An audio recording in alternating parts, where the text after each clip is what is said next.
What is going on, everybody? It is the Going Over Big Time podcast. I am Mike Charlip, and I am joined once again by my friend and co-host Alan, the Cantastic. And today we are here to discuss and review AEW, New Japan, CMLL, Stardom, Forbidden Door, 2026.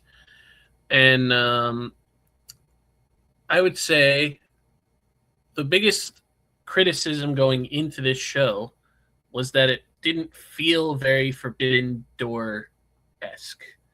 And they added stuff later and announced some matches that were kind of just like, here you go. These are some matches that are, companies fighting each other.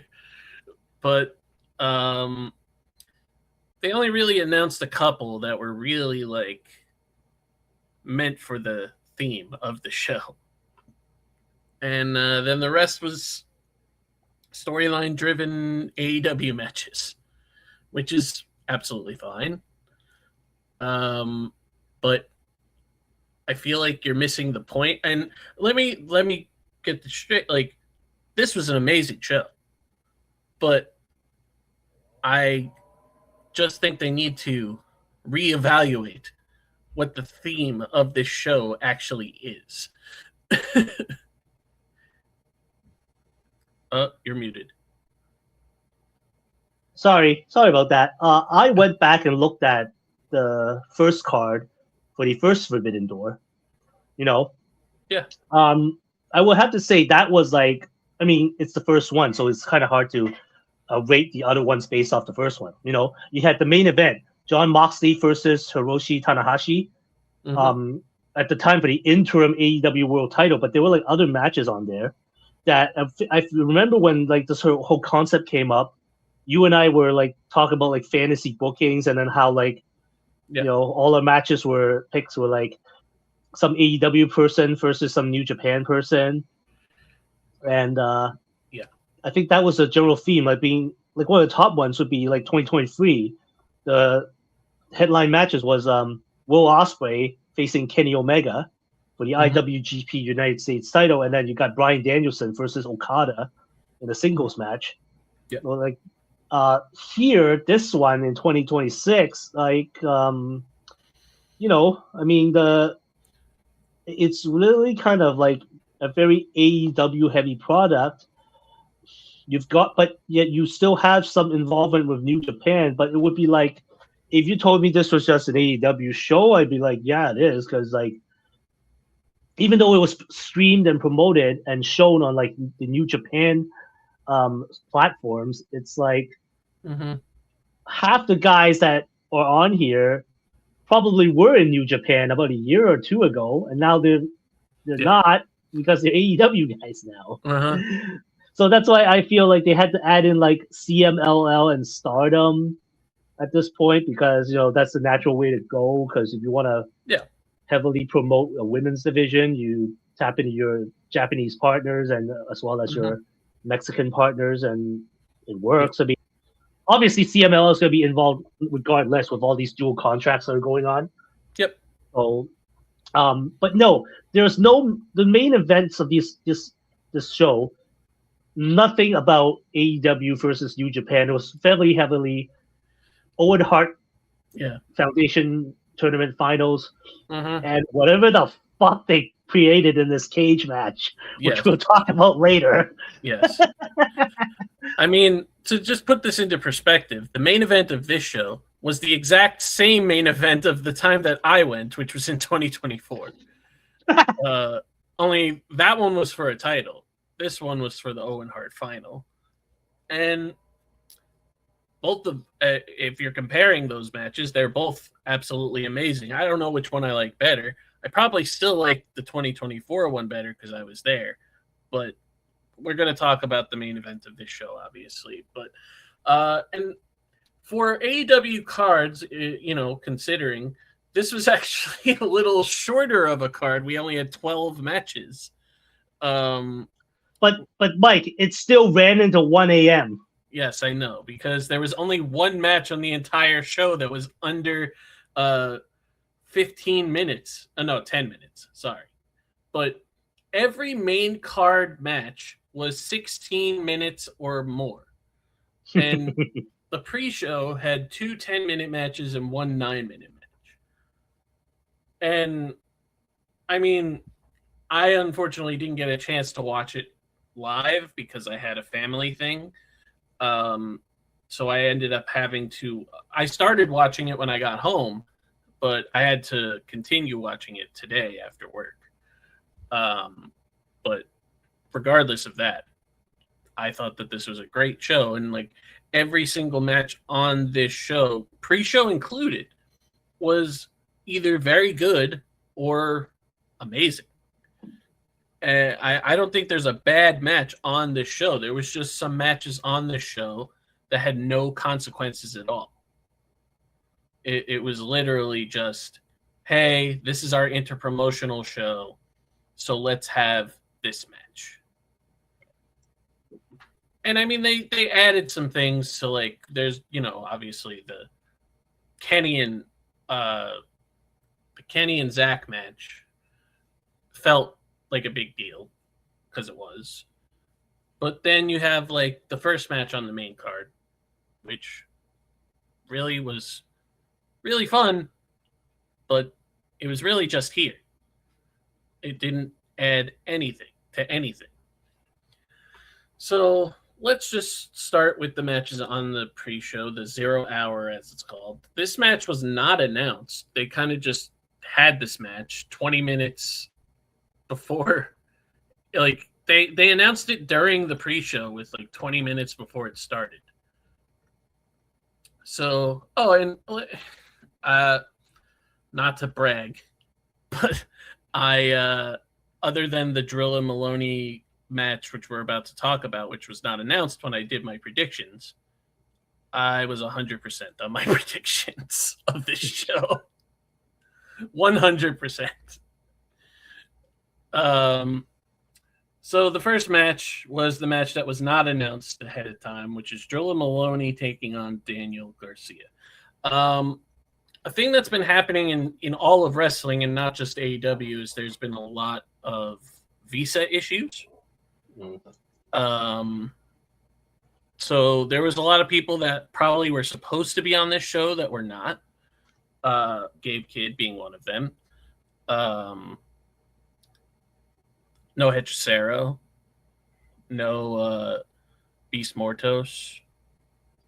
But yeah, so we had this match, which is very good. I had no concerns about this being a bad match or anything like that. Marina Shafir was very animated during this match. Like, because she was just like obviously in Daniel's corner, and she was just like, no, do this and punch him like this, and she's like showing him how to do it while she's on the floor. And I mean, it was a fun match for what it was. Daniel Garcia was pretty much in control most of it until he got caught and hit with Drilla Maloney's finisher, and he just lost. But it was still a fun match for what it was. Yeah, I mean, nothing big. I mean, they mentioned Drilla is going to be in the G1 climax, so you don't want to have him losing. No. I don't think like if that's what you saw Marina doing. I mean, like coaching Daniel. I mean, I'm not sure you need it. I mean, he's a former TNT champion. He's been doing this for a while. Like, I mean, the portrayal of him like this sort of hot-headed kid. I'm not sure it works if that's what they're leading into. I mean, if they're only doing this because Yuta's there too, and they're both like young, they're the younger Death Riders, and they're like the louder ones. They're the ones. Come on, they're the ones taking all the pins. Yeah, and I think that's what Daniel's been doing lately. Yeah, just taking pins. But yeah, this match was fine. I enjoyed it. I think Drilla Maloney's very good, and Daniel Garcia is also very good, but he's just kind of not really doing anything. He's still like making faces and at Nigel, because because they had like that one interaction a couple of weeks ago where during the street fight with STP where he got thrown into him. And they've been making faces at each other ever since. So I guess they're gonna wrestle again at some point. Yeah, I mean that's what they're alluding to. Yeah. So is it gonna be a Ring of Honor presentation or is it gonna be an AEW? I don't know. I mean, Nigel's been Wembley. I mean, Nigel's been wrestling exclusively on ROH. Okay. He hasn't been wrestling on AEW programming in a while. Okay. So who knows? But yeah, this was fine. The next match, which actually had some stakes to it, was a qualifying match for the Survival of the Fittest match that's taking place this coming Dynamite. So we're recording this literally the day after Forbidden Door, just because our schedules are kind of crazy the next couple of weeks. So we wanted to get this in as quickly as possible. I'm going to try to get it up as quickly as possible, but I can't guarantee that. But so we're recording this on the 29th of June, and the Survival of the Fittest match that is taking place on the 1st. They were already had Persephone, Chris Statlander, Hikaru Shida, Queen Aminata, and Harley as qualifiers. So literally one heel in this match. Because the match that we had here on this show was former World of Stardom champion Micah taking on Sky Blue. And this was the shortest match on the entire show at 9 minutes and 18 seconds. Yeah, and that's short. Yeah. Yeah. Well, it's short compared to everything else on this show. But this was a very good match. I mean, Micah's always been very good. Sky Blue has really come into her own, like, as a worker. I do think she loses a lot. I mean, I get not having her beat one of the best wrestlers in Stardom, but like, if she's just gonna keep losing, don't put her in the qualifier. Like, have Micah beat somebody else. But yeah, this match was fine. So you have Stardom representation and CMLL representation in the TBS title Survival of the Fittest match. My biggest issue with all of this is they announced that Willow was injured at the end of May, and that she couldn't join the Owen Hart Cup because of it. So they were going to try to figure out what they were going to do. They didn't have any idea of what they were doing yet. And now they're having this match this coming Wednesday, and now they're running videos for her return.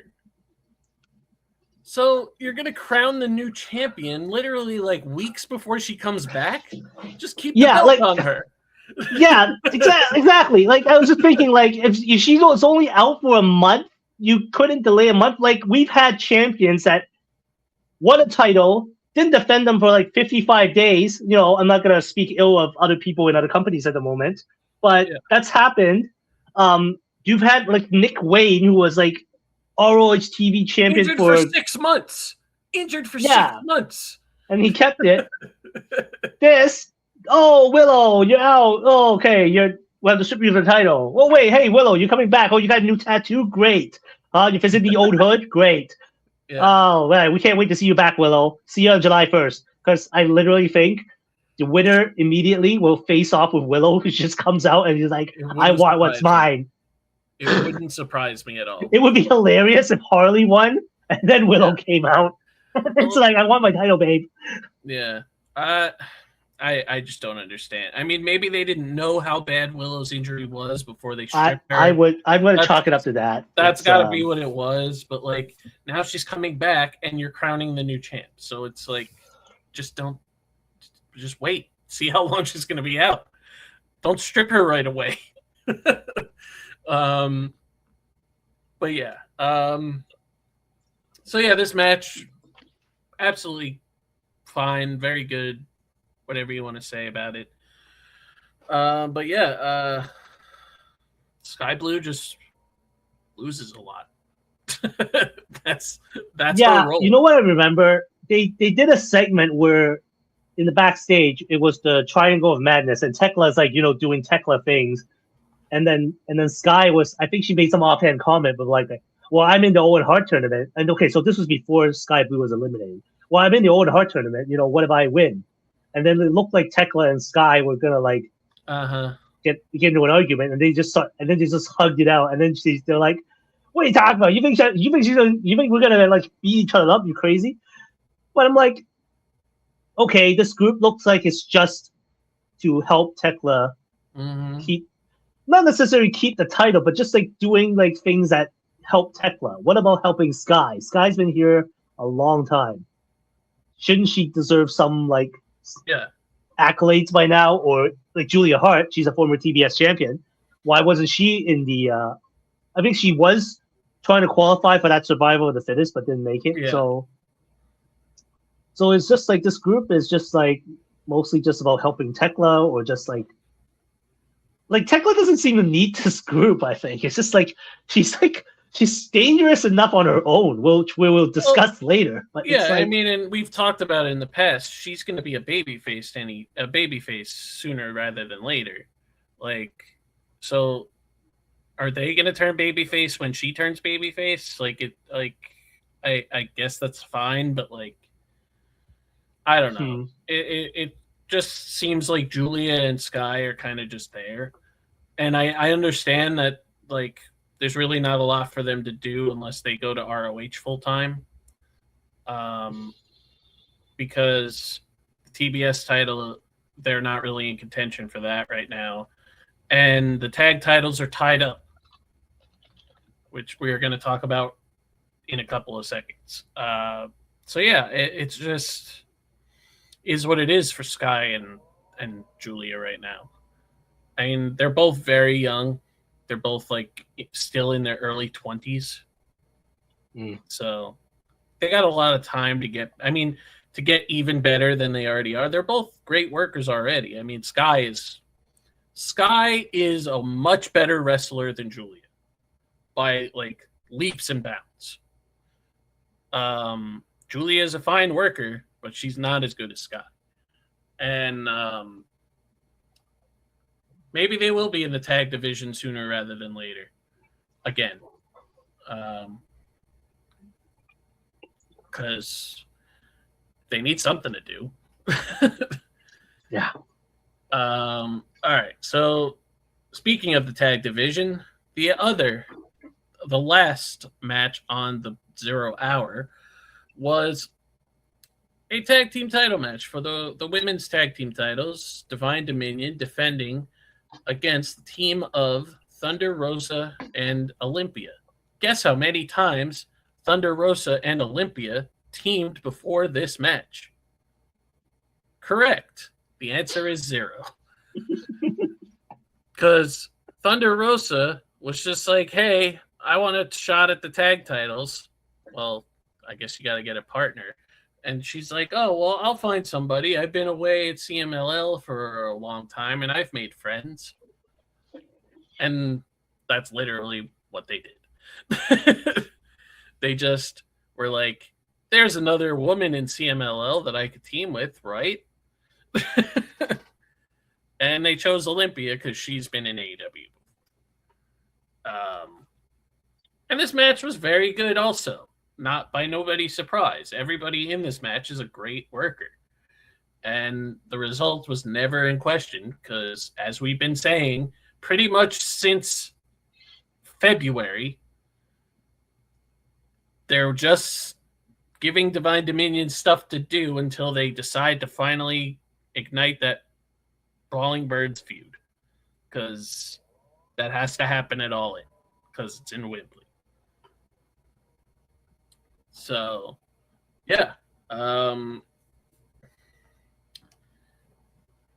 don't really have a lot to say about this match. It was fine. It was very good. It was just kind of just there because, again, they just needed Divine Dominion to do something on this show. I mean, I guess, did they? I mean, the only, I mean, you like you said, you put in two people that had never teamed with one another before, and you just say, oh, here's your token CMLL representation, just to show that Megan Bain and what's her name, Lita Cross, and like whoop another team's ass for another 5. Well, there's 10 minutes, but still, yeah, like they're in a holding pattern right now. You know, Alex Windsor is, I don't know, not wrestling at the moment because why? She's being portrayed as Will Ospreay's wife on your TV screen, and I don't know what happened to Jamie Hayter.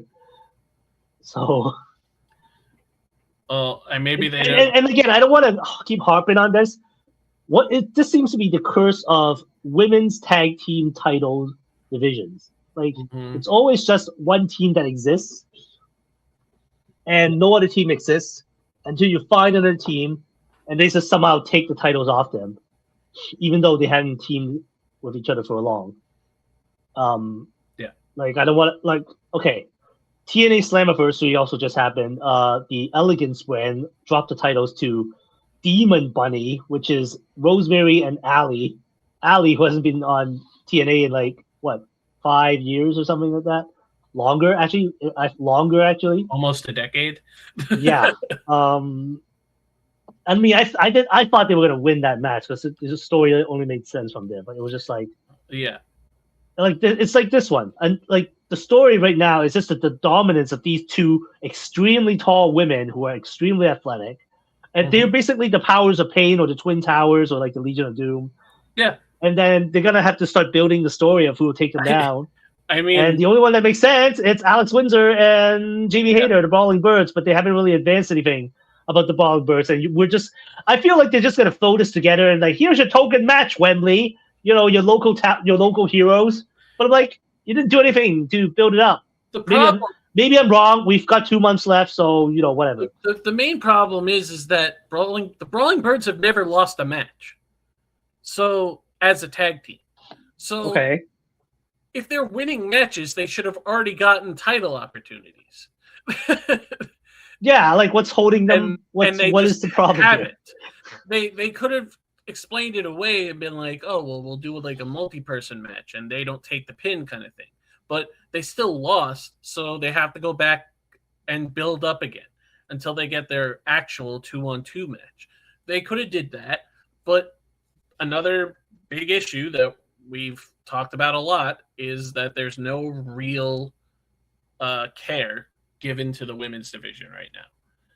And I mean, we already talked about the TBS survival match, but everybody was kind of fantasy booking like a return to be in that match, and that didn't happen either.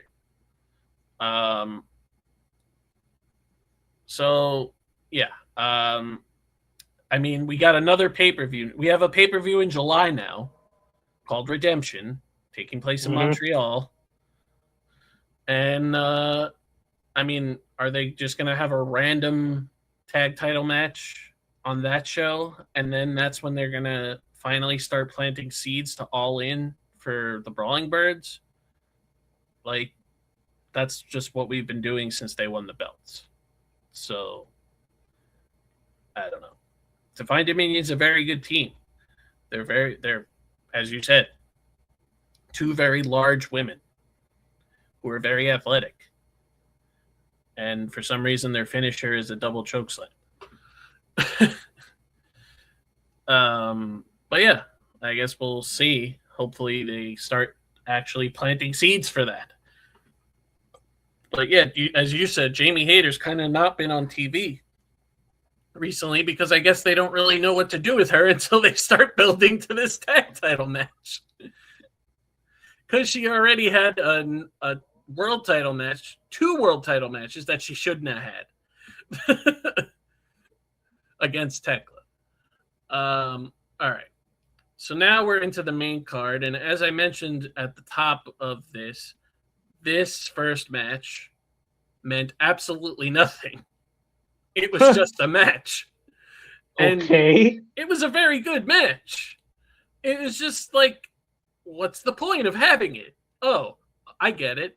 It's New Japan CMLL Stardom show with AEW. So we got to have a New Japan team and we got to have a CMLL team.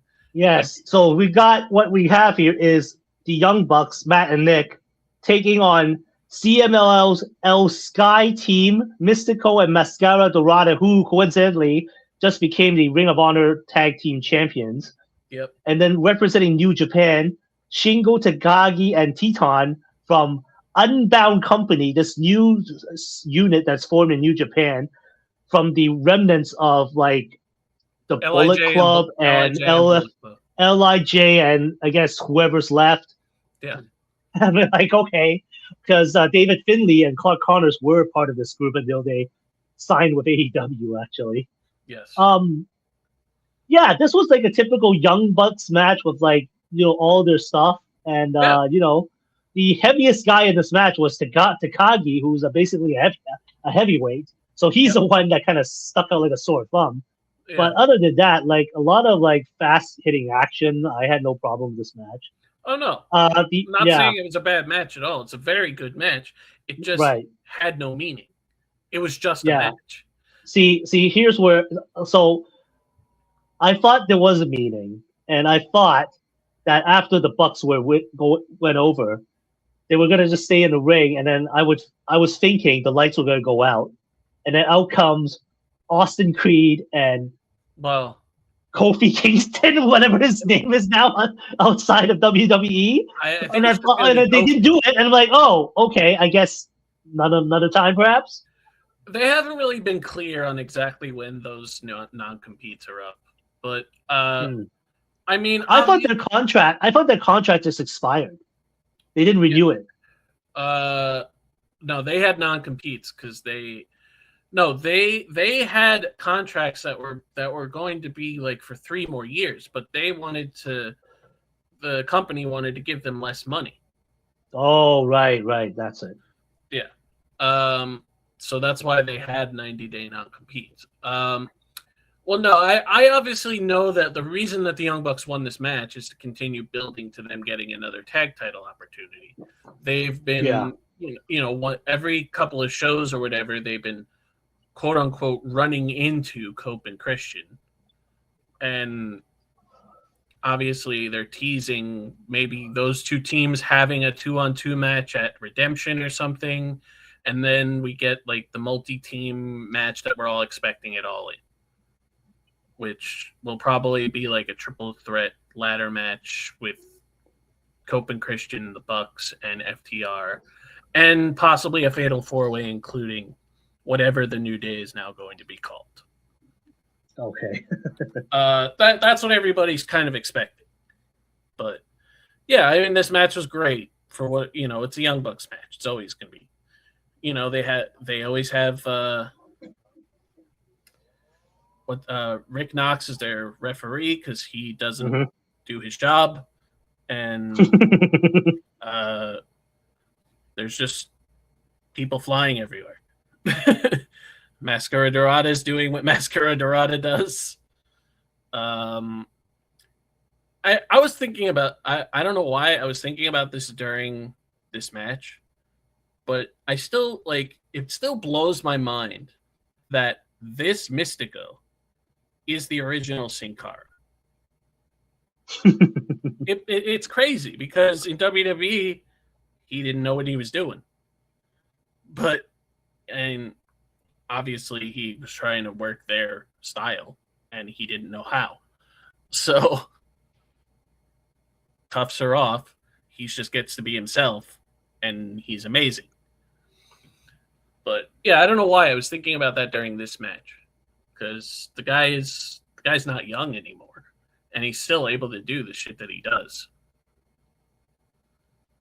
I know he's probably like not 50, but he's definitely in his 40s, I think. And he's 40. He looks like he's about 43, 44.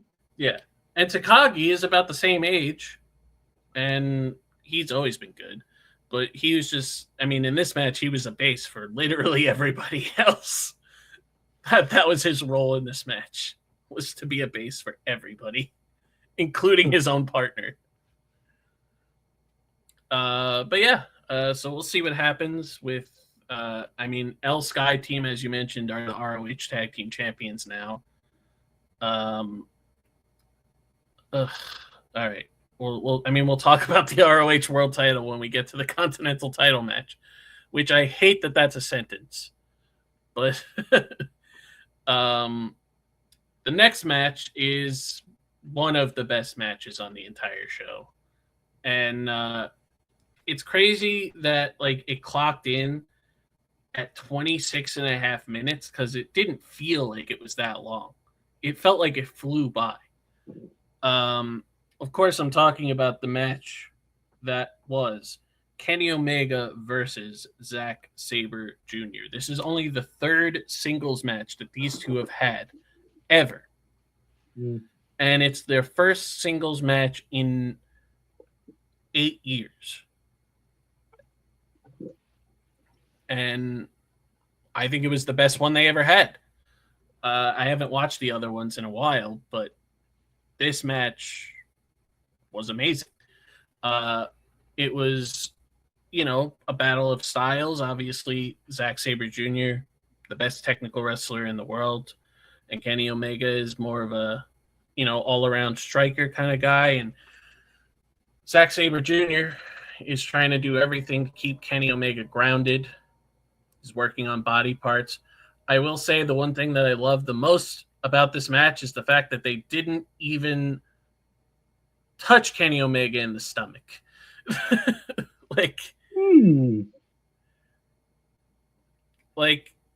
We talked about this last year.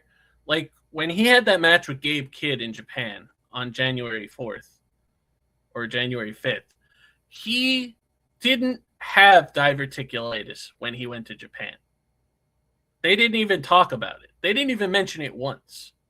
But in AEW, they're like, oh, at any second his stomach could explode. That's just not the case. Otherwise, he wouldn't be wrestling. But yeah, they didn't mention it once during this match, and if they did, it was just a passing thing on commentary. But yeah, I like that this, obviously Zack did what Zack does. He targeted a body part.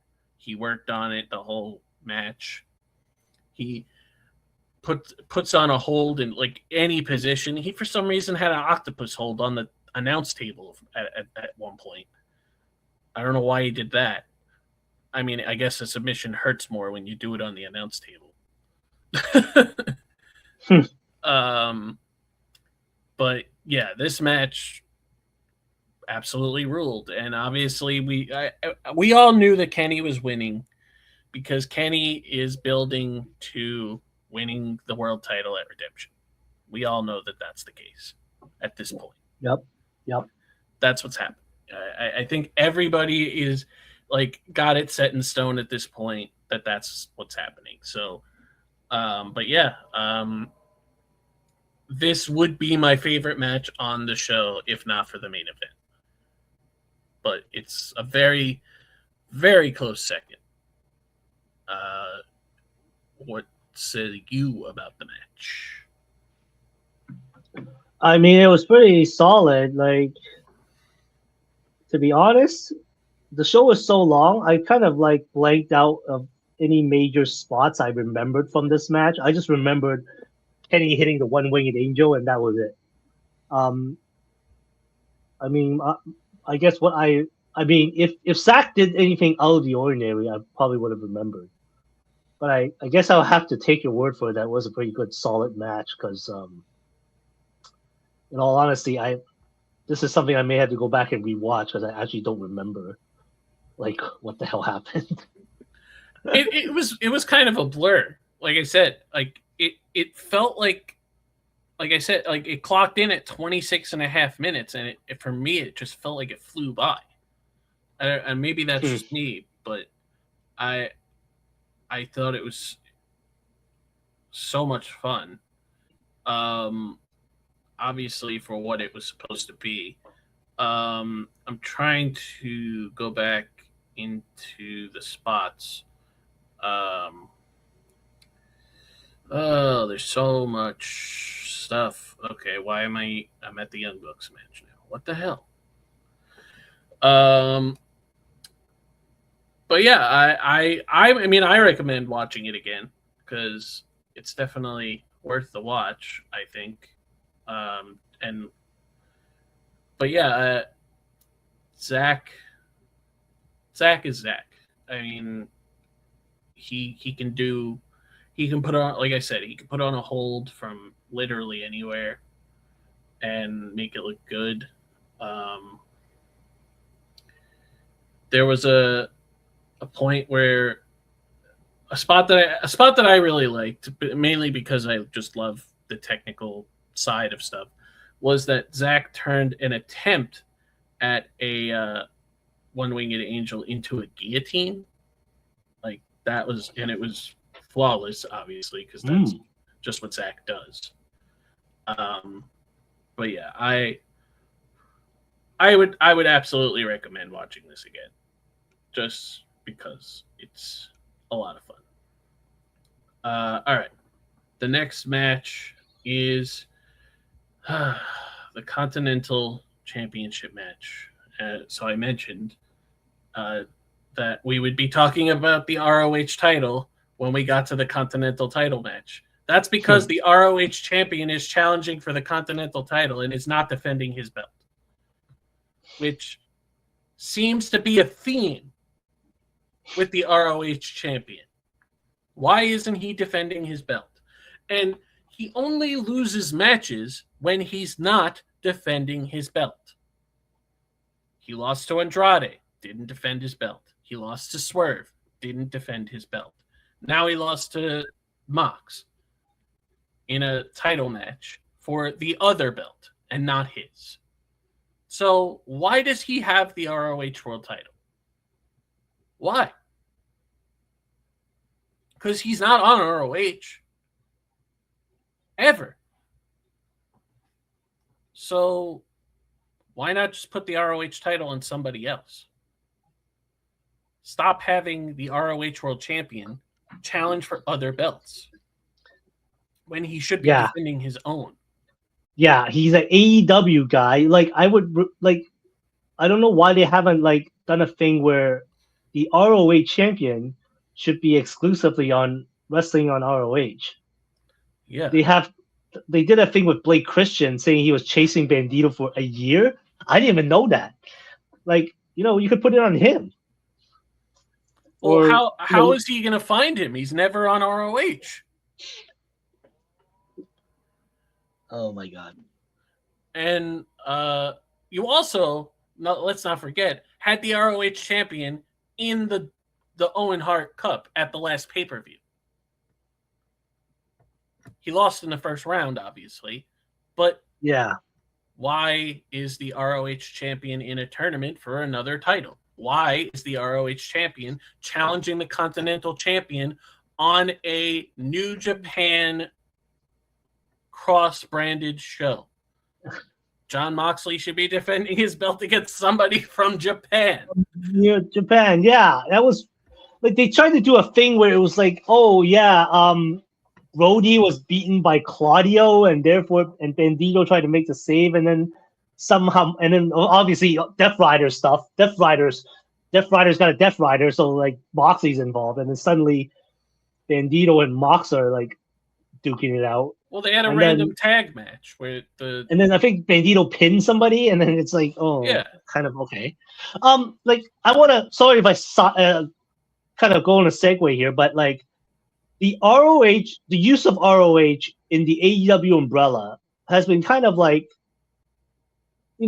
okay, in comparison to this, Bandito, ROH champion, almost never on the ROH show.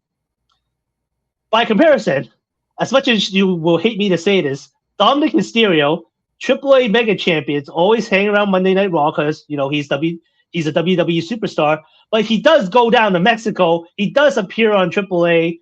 He is a presence down there, and he does defend this title regularly enough.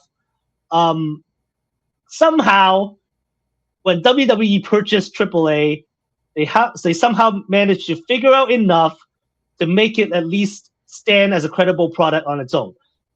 Here, in comparison, AEW, Tony Khan buys ROH and it just treats it like almost a secondary property where he just advances random AEW stuff when no, you should be trying to exclusively do ROH content and promote ROH storylines. There are some, but it's not the main event. Like when you keep putting your world champion on your other show, fighting for other titles, it's sort of makes no sense. I don't know. They were tag team champions last year while he was the ROH champion. Right. It's like, how long has he been ROH champion at this point? I have lost track. I don't even know. I have to look up the reigns. I'm quickly checking right now. He lost the belt. He beat Jericho for that belt when Jericho went away the first time. As of this recording, Bandito is hitting 446 days as Ring of Honor World Champion, and he won this back at Dynasty in April 2025. This was the match where he beat Jericho, I think. Yeah. Because in a title versus mask match. Yep. And then Jericho went away for a year. Yeah. Yeah. And then since then, Bandito has held the title thus long. He's surpassed his own. No, hold on. Yeah. Okay. He's getting up there. He's almost going to surpass Rush's record of 498 days. Now that was during COVID, so yeah, it can be helped.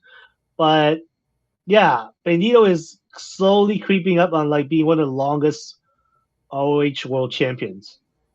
And well, he'll be in the top 5. There's guys that have there's guys that have 500 plus days. But yeah, it is confusing to see him fight for championships while he has a title of his own. I'm not saying this is to disparage Bandito's skills in any way, but I'm just saying, this is just, why does this keep happening? And it's to put this into perspective, as far as combined reigns goes, combined days as champion, he's in his second reign as ROH World Champion, and he has the third most combined days as champion of anybody, and he's not defending the belt. He is time of recording 44 days away from passing Samoa Joe's combined days as champ, which is 645. That was one reign, by the way. And then he's 106 days away from passing Jay Lethal's combined days as champion. 2 reigns, 707 days. So he's almost held the belt longer in 2 reigns than anybody ever. And he's not defending it. It's crazy.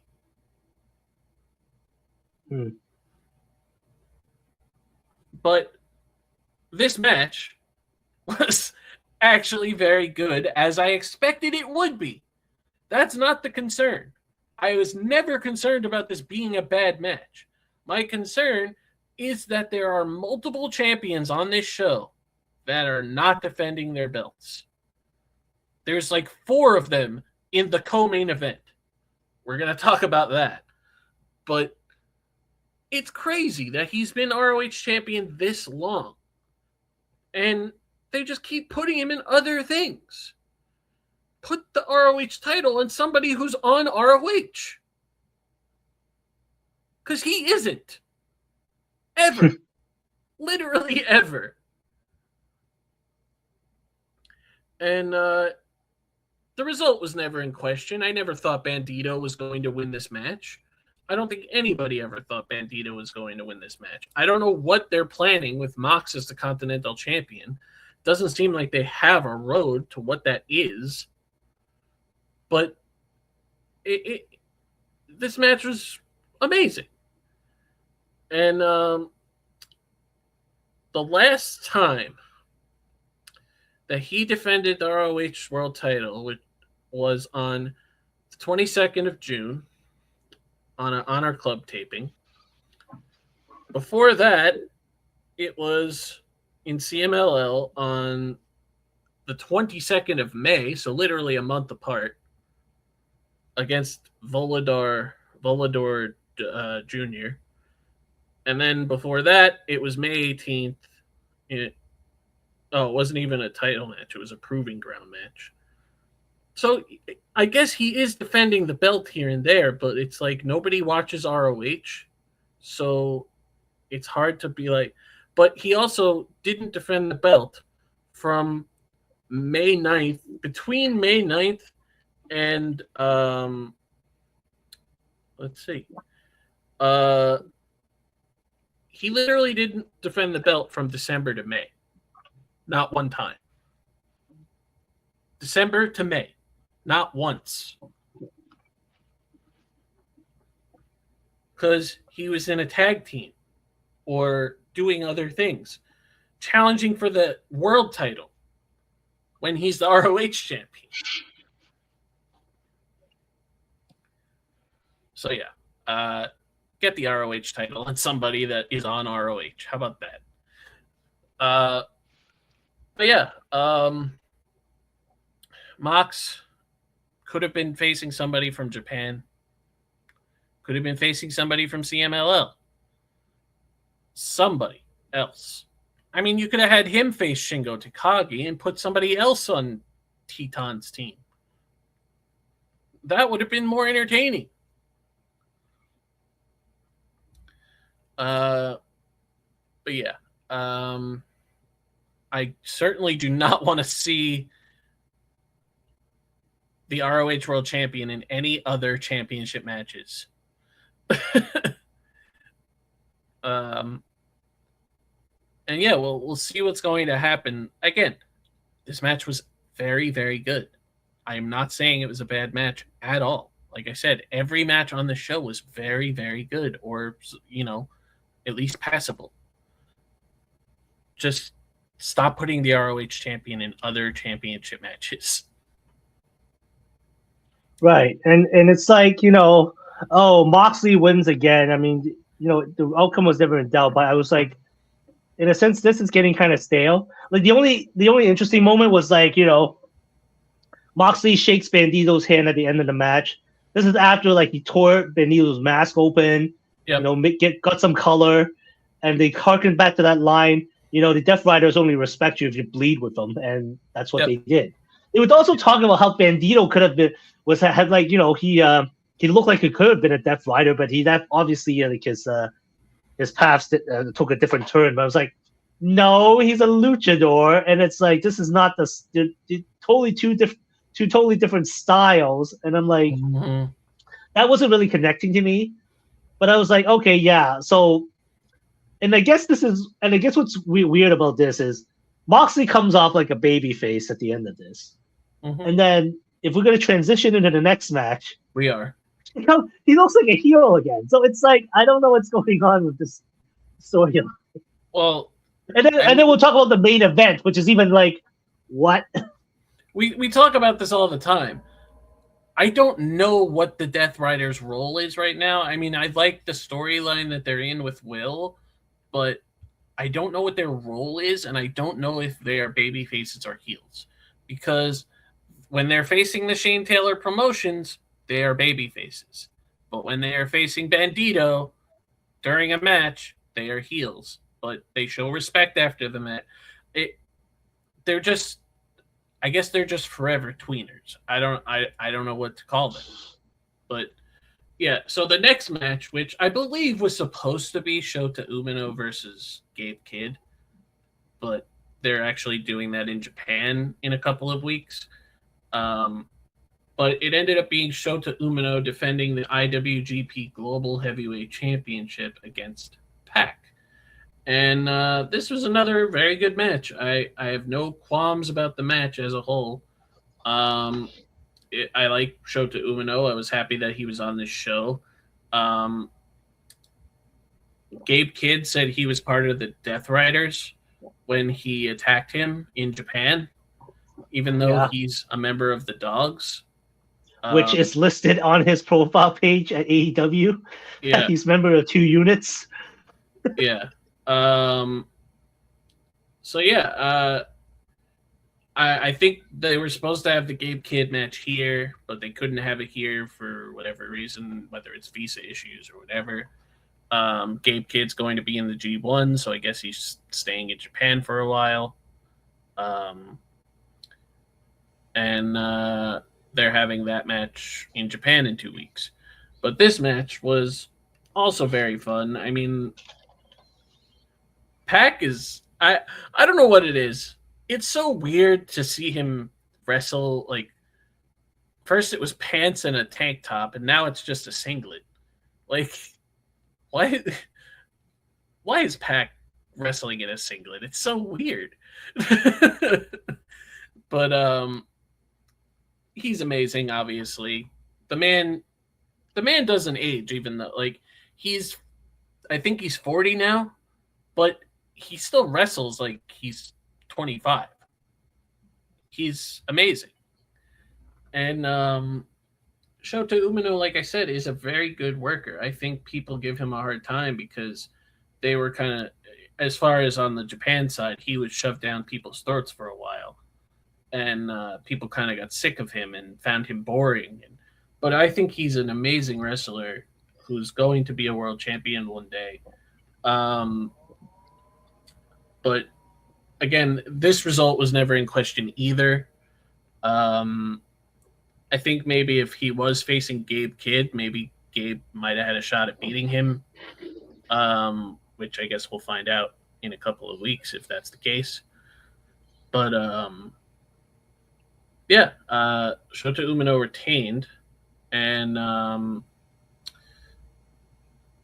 after the match was so strange.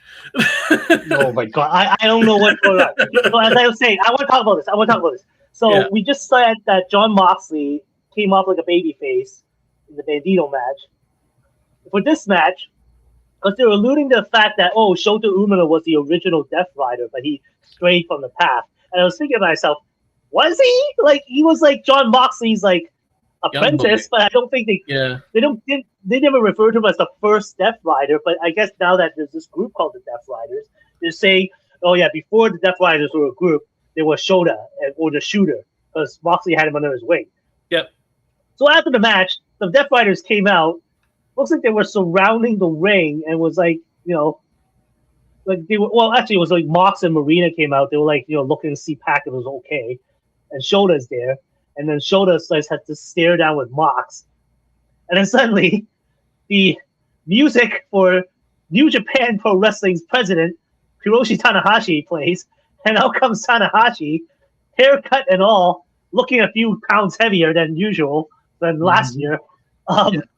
Comes out here, and it's just like Mox and Marina, and then the guys, and then they started leaving. And then it was like, okay, what's going on? And then Tanahashi is just like, putting the belt back on Shota, Shota showing respect to the original ace. I guess Shota is supposed to be the new ace, or if he's not the new Okada, he's the new ace now. And I was like, I didn't get that. I mean, and then on the side, I found out later Tony Khan, gave Tanahashi a retirement present a year after it happened, or at least 6 months after he retired, which was Tanahashi's own electric guitar, which was like, but yeah, that segment was like, what? I just don't know what purpose Tanahashi serves. He's not a wrestler anymore. He came out just to put the belt on Umino, and that's it. Like, and then the Death Riders just ran away from him? Why? Yeah, you ran away from a 50-year-old retired wrestler who's like you could probably have taken down. There's 4 of you and one and a half of him because Shota's already had a match, so he was exhausted. So I'm like, what? Yeah. Oh, unless they're like, oh, we can't touch the president. But I'm like, okay, Tekla's like, hello, hey, Yeah. you know, I not beating up a president of a wrestling company. What are you talking about? And I think like Tanahashi coming out on camera, they alluded to the fact that he was here, which I thought was fine. They didn't need to bring him out on camera. Yeah. But I thought the whole, if you're gonna show like the promoter getting his ass beat this year on this show, it was supposed to be Taro Okada from Stardom because he was sitting right at ringside. Yeah, well, which we'll talk about later on. Yeah, well, we're going to talk about that in a second. Actually, yeah, you're right. But yeah, I don't know what they're waiting for to do Moxley versus Umino because they started this last year. Umino wanted to fight Moxley last year at this show, and he said no. And then he just fought Claudio. And then a year later, now he's fighting Pac. So are we just going to wait a whole nother year for him to have a match with Moxley? No, what they're doing is the extended version. I think what Darby did is that he had to beat every Death Rider to get the Mox. But this is going to be like a 5-year program.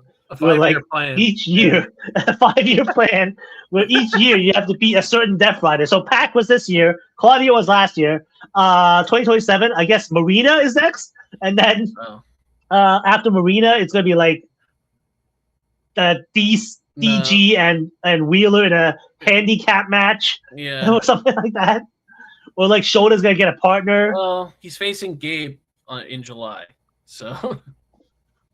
Well, we'll see. Yeah. Anyway, yeah, they gave the unofficial or maybe now semi-Death Rider. Yeah. The Death Rider adjacent member. Yeah. So yeah, I mean that post match was just so strange. I don't get it. Like, what are we doing? All right. So the next match is the only interpromotional match that actually had a story behind it. Because this goes back 2 years. Tekla was originally in Stardom. She was part of the heel group known as Oedo Tai in Stardom. And she got into a thing with the president of Stardom. And she, quote unquote, got fired for it.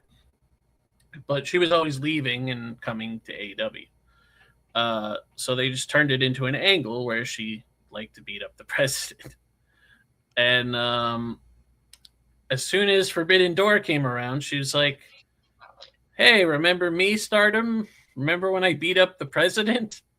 And she did an invasion angle where she went to one of their shows and did it again.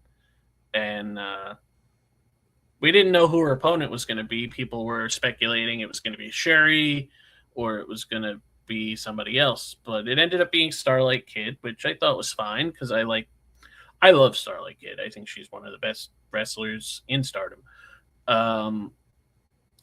And they have a history because before this match, Tekla had never beaten Starlight Kid. So that's probably why Stardom chose her. Probably Taro Okada chose her as, to stand in for him. And this match was a lot of fun, as I expected it would be. There was a lot of great spots in this match. My favorite spot of this match, which was nasty, was Starlight Kid did like a almost like a snowplow on the apron that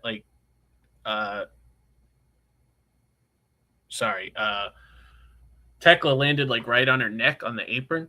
It was nasty looking. And that ended up being like the target of the match for Starlight Kid for most of it. And they just had a lot of like striking exchanges, and Starlight Kid had a stretch muffler on for a while, and she was like holding the arm to get more leverage on the stretch. And she had it on for a long time, and Tekla ended up getting to the ropes. And yeah, this match was great. And of course, Tekla retained, as I think a lot of people expected she would have. There was people speculating that maybe Starlight Kid would win, and maybe transition the title to somebody else at Redemption. But because a lot of people aren't sure if she's going to be the champion going into All In. But I think at this point, it's got to be her. But maybe it's going to be Willow at this point. Who knows? But yeah, I love this match. What did you think of it? Yeah, I thought it was solid. I have never heard of Starlight Kid before. But watching her, I could tell that why she's probably one of the best. And yeah, the storyline was there. Tekla terrorizing Stardom.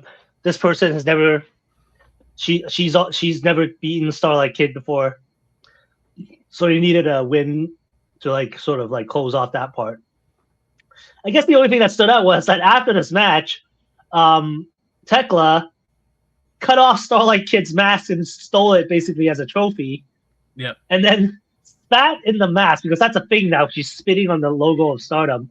Spat in the mask, walks over to Okada again and starts rubbing it literally in his face until he just falls to the ground like a pathetic little man. Yeah. It's just like, and then later on, Tekla's wearing the mask that she spat in, so she's wearing her own spit. Yeah. And then she shows up at the press conference with Tony Khan and Renee. Yep. Starts speaking Japanese, which I understand she is fluent in.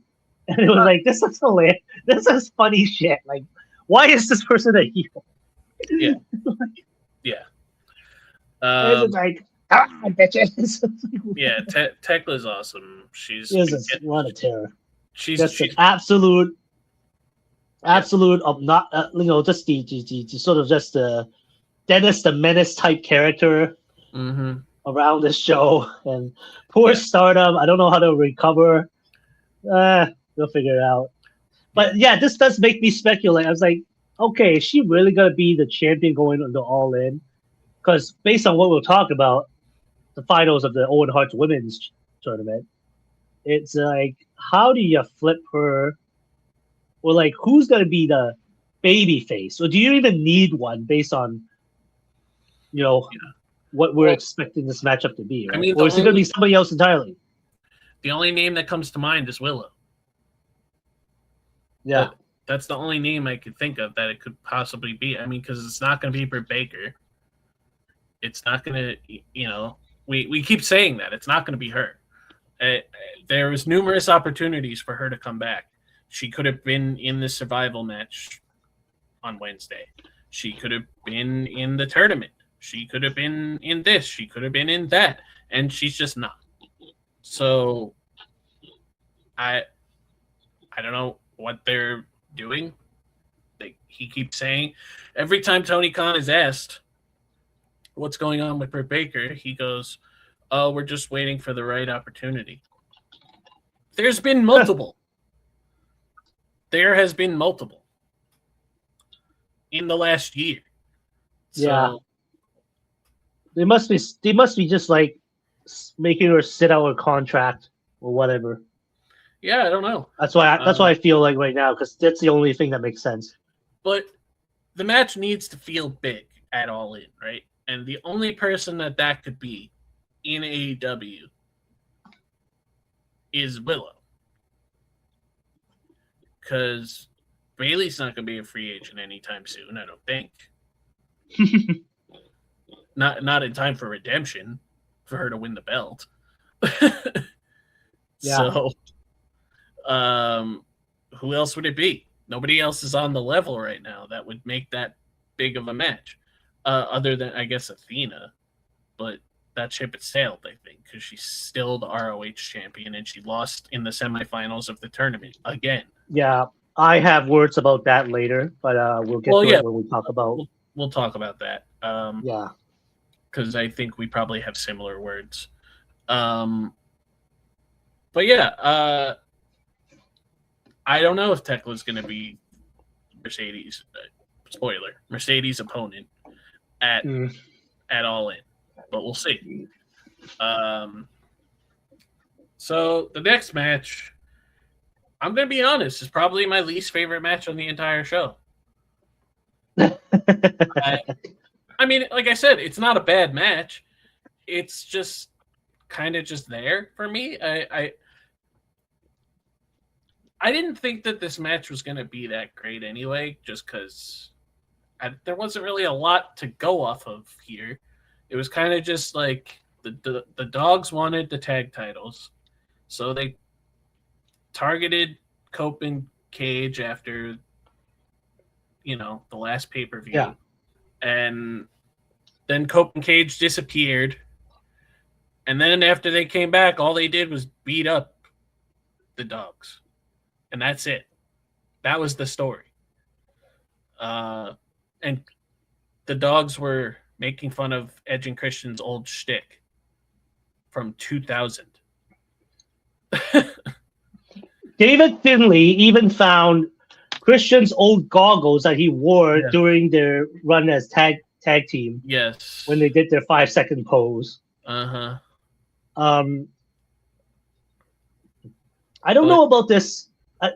Another thing about the dogs' presentation is I don't know about this thing where they're like, before they come out in the entrance, they find some random person, unluckily, and just beat them up.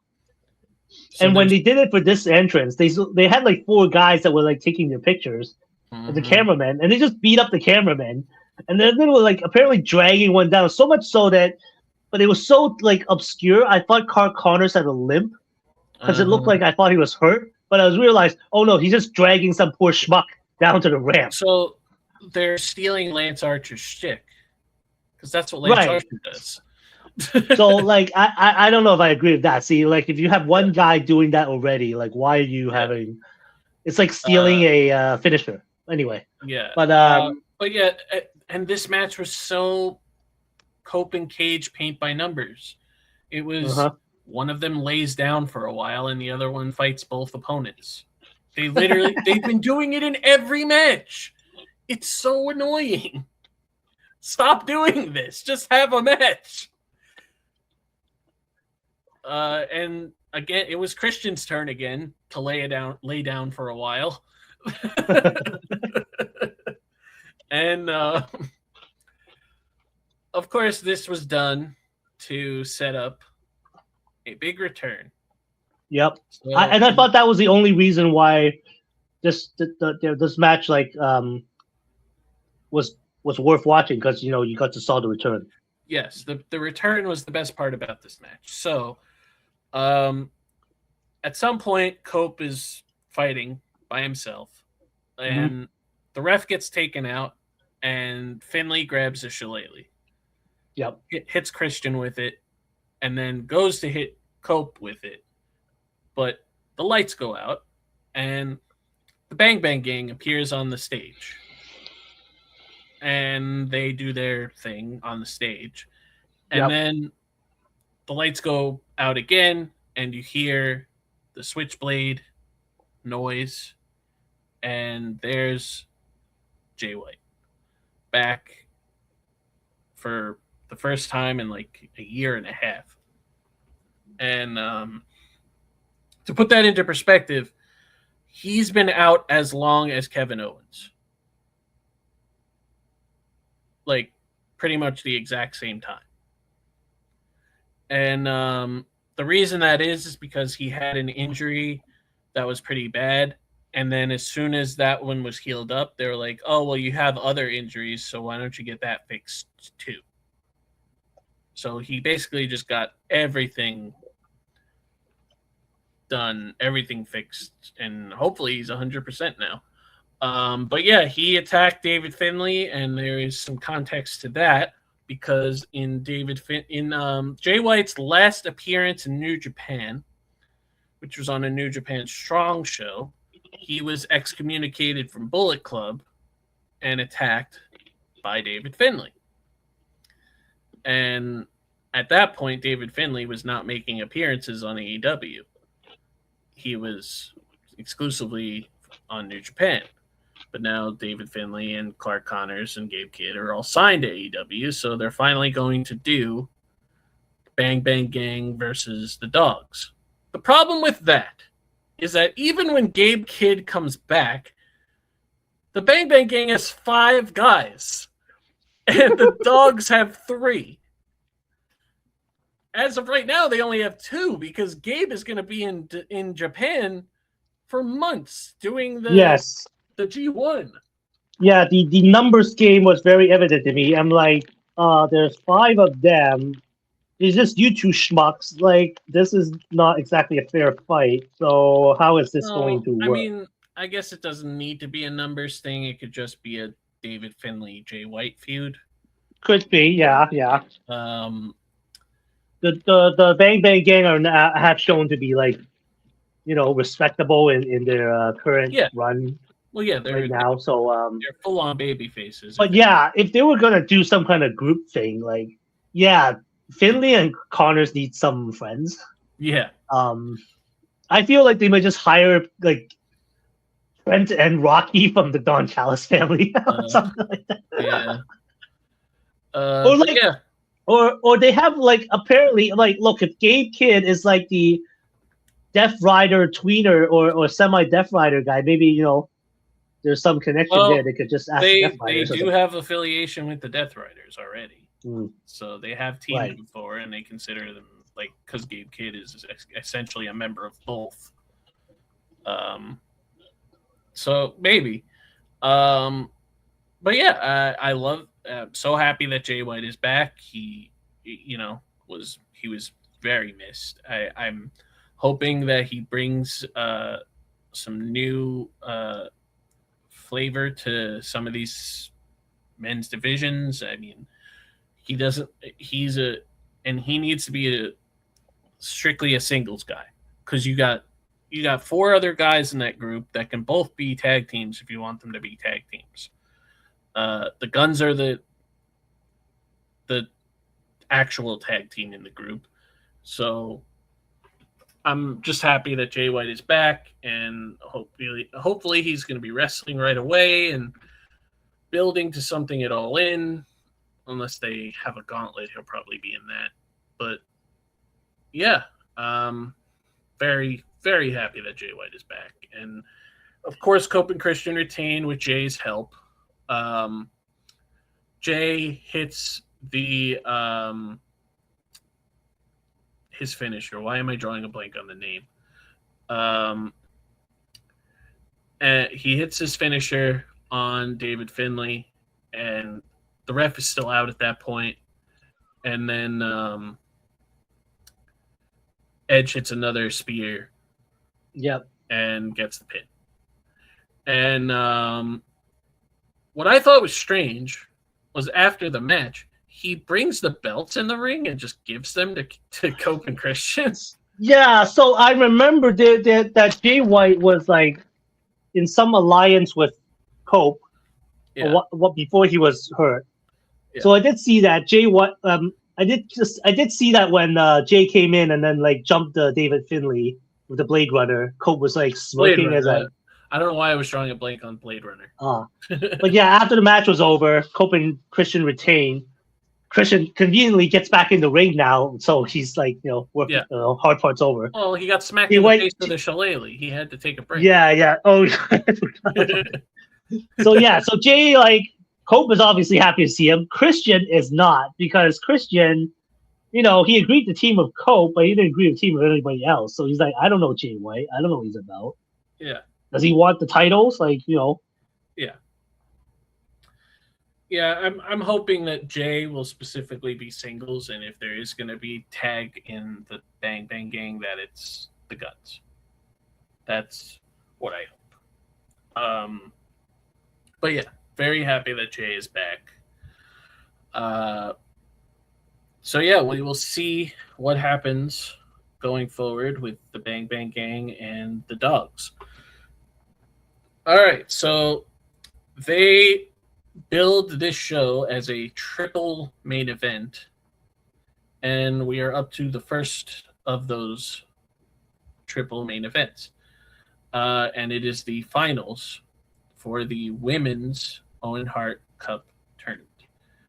This match was not supposed to happen because Maya World was not supposed to be in this tournament. Neither was Mercedes, apparently. Because there was reports that came out that Toni Storm was supposed to win the Owen Hart Cup, and then whatever's going on with her happened. So then Willow was supposed to win, and then she got hurt. Well, of course, let's not forget, the TBS champion was supposed to win the Owen Hart Cup. So then Willow got hurt. She got replaced by Mercedes. And then Maya World was not in this tournament at all. She ended up replacing the injured Suri.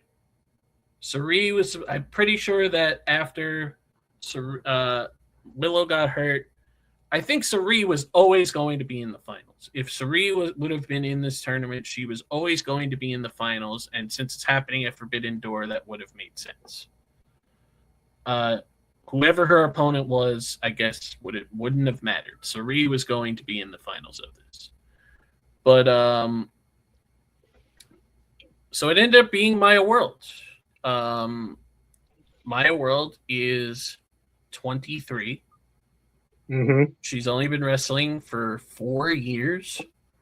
Let's not forget, Maya World and the other one, Hyan, were signed. A lot of people speculate because the team that was formed by Nixon Newell and Miranda Alizade did not agree to AEW's terms and therefore were not welcome back. Yes. And so, you got to take your spot when you can. And so Hyan and Maya took it.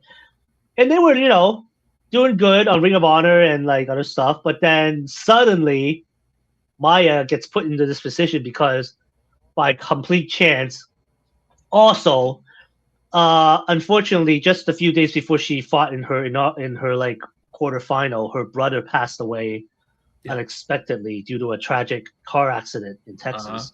Yes. So they were like saying he was the reason she got into wrestling. So they made a whole story out of it. It's like, this girl's just pursuing a dream and trying to make her brother proud, and it was just like, and it took her all the way to the finals. Yeah, a very unfortunate circumstance, personal circumstance, led to her being in this position, which it happened to work out very well because they made a star out of her. I mean, she's, like I said, she's only 23, and sorry, Hyan, I think you got to get a new partner. Yeah, I don't think she's tagging with you much anymore. The other thing is, besides her brother, the other parts of her personal story in the wrestling journey is that Athena was her trainer and her mentor, or her idol, basically, if I could use the Joshi term, is Mercedes. Yep. She ended up beating one of them and like facing the other in the finals. She beat Athena, by the way, who is the longest reigning modern day female champion currently. Yep. I'll talk about that after we review this, but yeah. So she's going all the way and facing Mercedes in the finals, and like this is a classic David versus Goliath situation. Like, come on, Mercedes, multiple time champion, Grand Slam winner, probably in many categories, future first ballot kind of Hall of Fame type. I mean, this was like Ultimo Belt Monet, like. Yep. And then this is who versus Maya who, right? She's facing a 23-year-old who's not supposed to be here. Yeah. Who is a very good worker. And as you mentioned, there was a picture that went around where she actually went to a Mercedes, or she went to a Sasha Banks signing in 2022. when she was 18. Mm. And Mercedes was the person that inspired her to get into wrestling. She ran a Mercedes Stan account on Twitter. And yeah, she was trained by Athena, and she beat her trainer to get to the finals, and she faced her idol in the finals and had a hell of a match. This was, I mean, obviously, hands down, Maya World's best match ever. And so Mercedes does this thing in pretty much every match that like is important to her, when you can tell that she's getting emotional during the match. But she tries to hide it, obviously, because she's playing a heel. But like, also when she has a really good match like this, you can tell that she loves the fact that she's having this kind of match because she loves wrestling. Like, she can't hold back the emotion that she's feeling sometimes when she's having a match like this. Like when she faced Bianca at Mania. That was this. She didn't have that in AEW until this, because she knew that she was facing somebody that idolized her. She knew that she was making somebody by having this match. She knew that she was making a 23-year-old girl who most likely would not be here if not for the injury to Suri into a star. And I think Mercedes loves that about wrestling. You can tell that that's her favorite part about being a wrestler, is helping other talent to get to the level that they deserve to be at. And like I said, she did that with Bianca, and then she did that here. And this match was great. And I don't think Maya World had ever had a match this long before. I don't think Maya World had ever had a match that felt like this before. I don't think Maya World had ever had a match of this importance in her career before. This is everything. And Tony Khan hopefully understands what he has now with Maya World, because she's, like I said, very young, and now she's over because of her story and because of this match. And yeah, as I mentioned earlier, Mercedes would win this match to be the first person not only to be a multi-time Owen Hart winner, but the first to repeat. Mm-hmm. And yeah, we don't know who she's going to face yet. We could just say it's going to be Tekla, but it's hard to say. I still don't think that that's going to be the match, but it could end up just being the match, and Mercedes finally wins the world title. Yeah. As for Maya World, I want to mention this. So yes. they did some random segment after this match where Renee is interviewing Athena, and they're talking about her, and then Athena is just browbeating Maya, saying, you know, she's always going to be a student, and then as like all my students, they always mess it up. And I feel like with the sort of like momentum Maya's built, if they were looking for somebody to take the ROH world title, women's world title off of Athena, it better be Maya. Yeah. And it's probably going to, and hopefully it's going to be a final battle. Because that's the only time it would make sense. Yes. I mean, can we wait that long? Final battles in like December. December. I don't know if Maya World could keep this momentum that long. I mean, you would have to keep. Yeah, you might have to do it. Yeah, you have to do it like soon. Sooner. Is there another ROH pay-per-view before that? Yeah, Death. I think it's like Death Before Dishonor or something. Let me take a look. Dishonor. Let's see. Because they just had Supercard, right? Yeah. Supercard of Honor was back in May. Yeah. In Maryland. Mm-hmm. Oh, I cannot see what's coming up next because it didn't. That's not telling me. That's weird. Death Before Dishonor 2026 officially confirmed for August. Okay. Yeah. So Death Before Dishonor is usually in August. Right. I think. Yeah. So if that's the case, that's where you do it.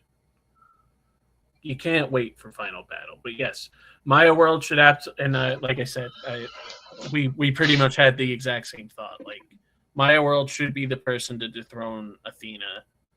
The time has passed for Billy Starks. Yeah. It's gone. They could have pulled the trigger on that. They could have pulled the trigger on Willow years ago, but she moved on to better things. But yeah. Billy Starks was went from being her acolyte to going against Athena to going to aligning herself again. So it was kind of confusing. This is a much more clear storyline. Teacher, student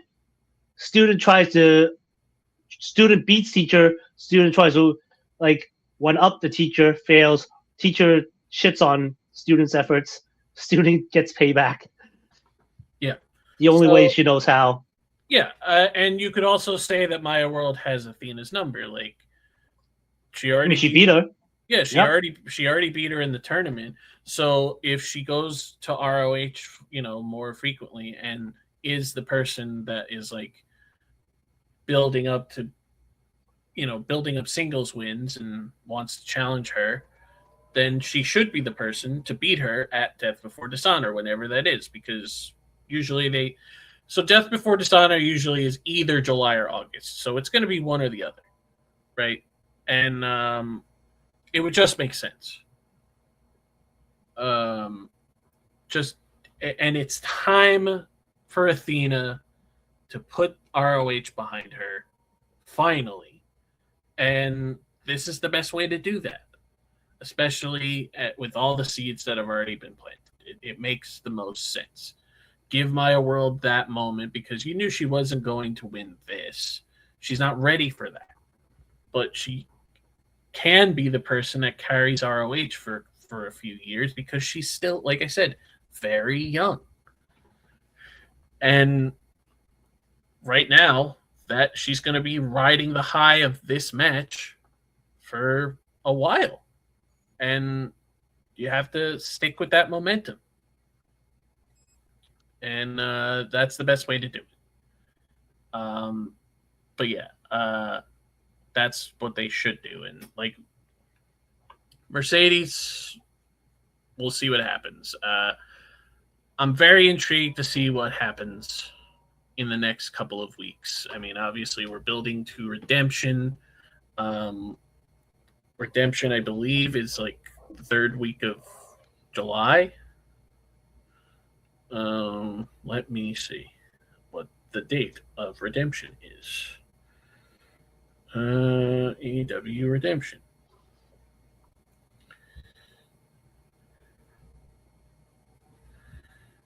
AEW Redemption will take place on July 26th.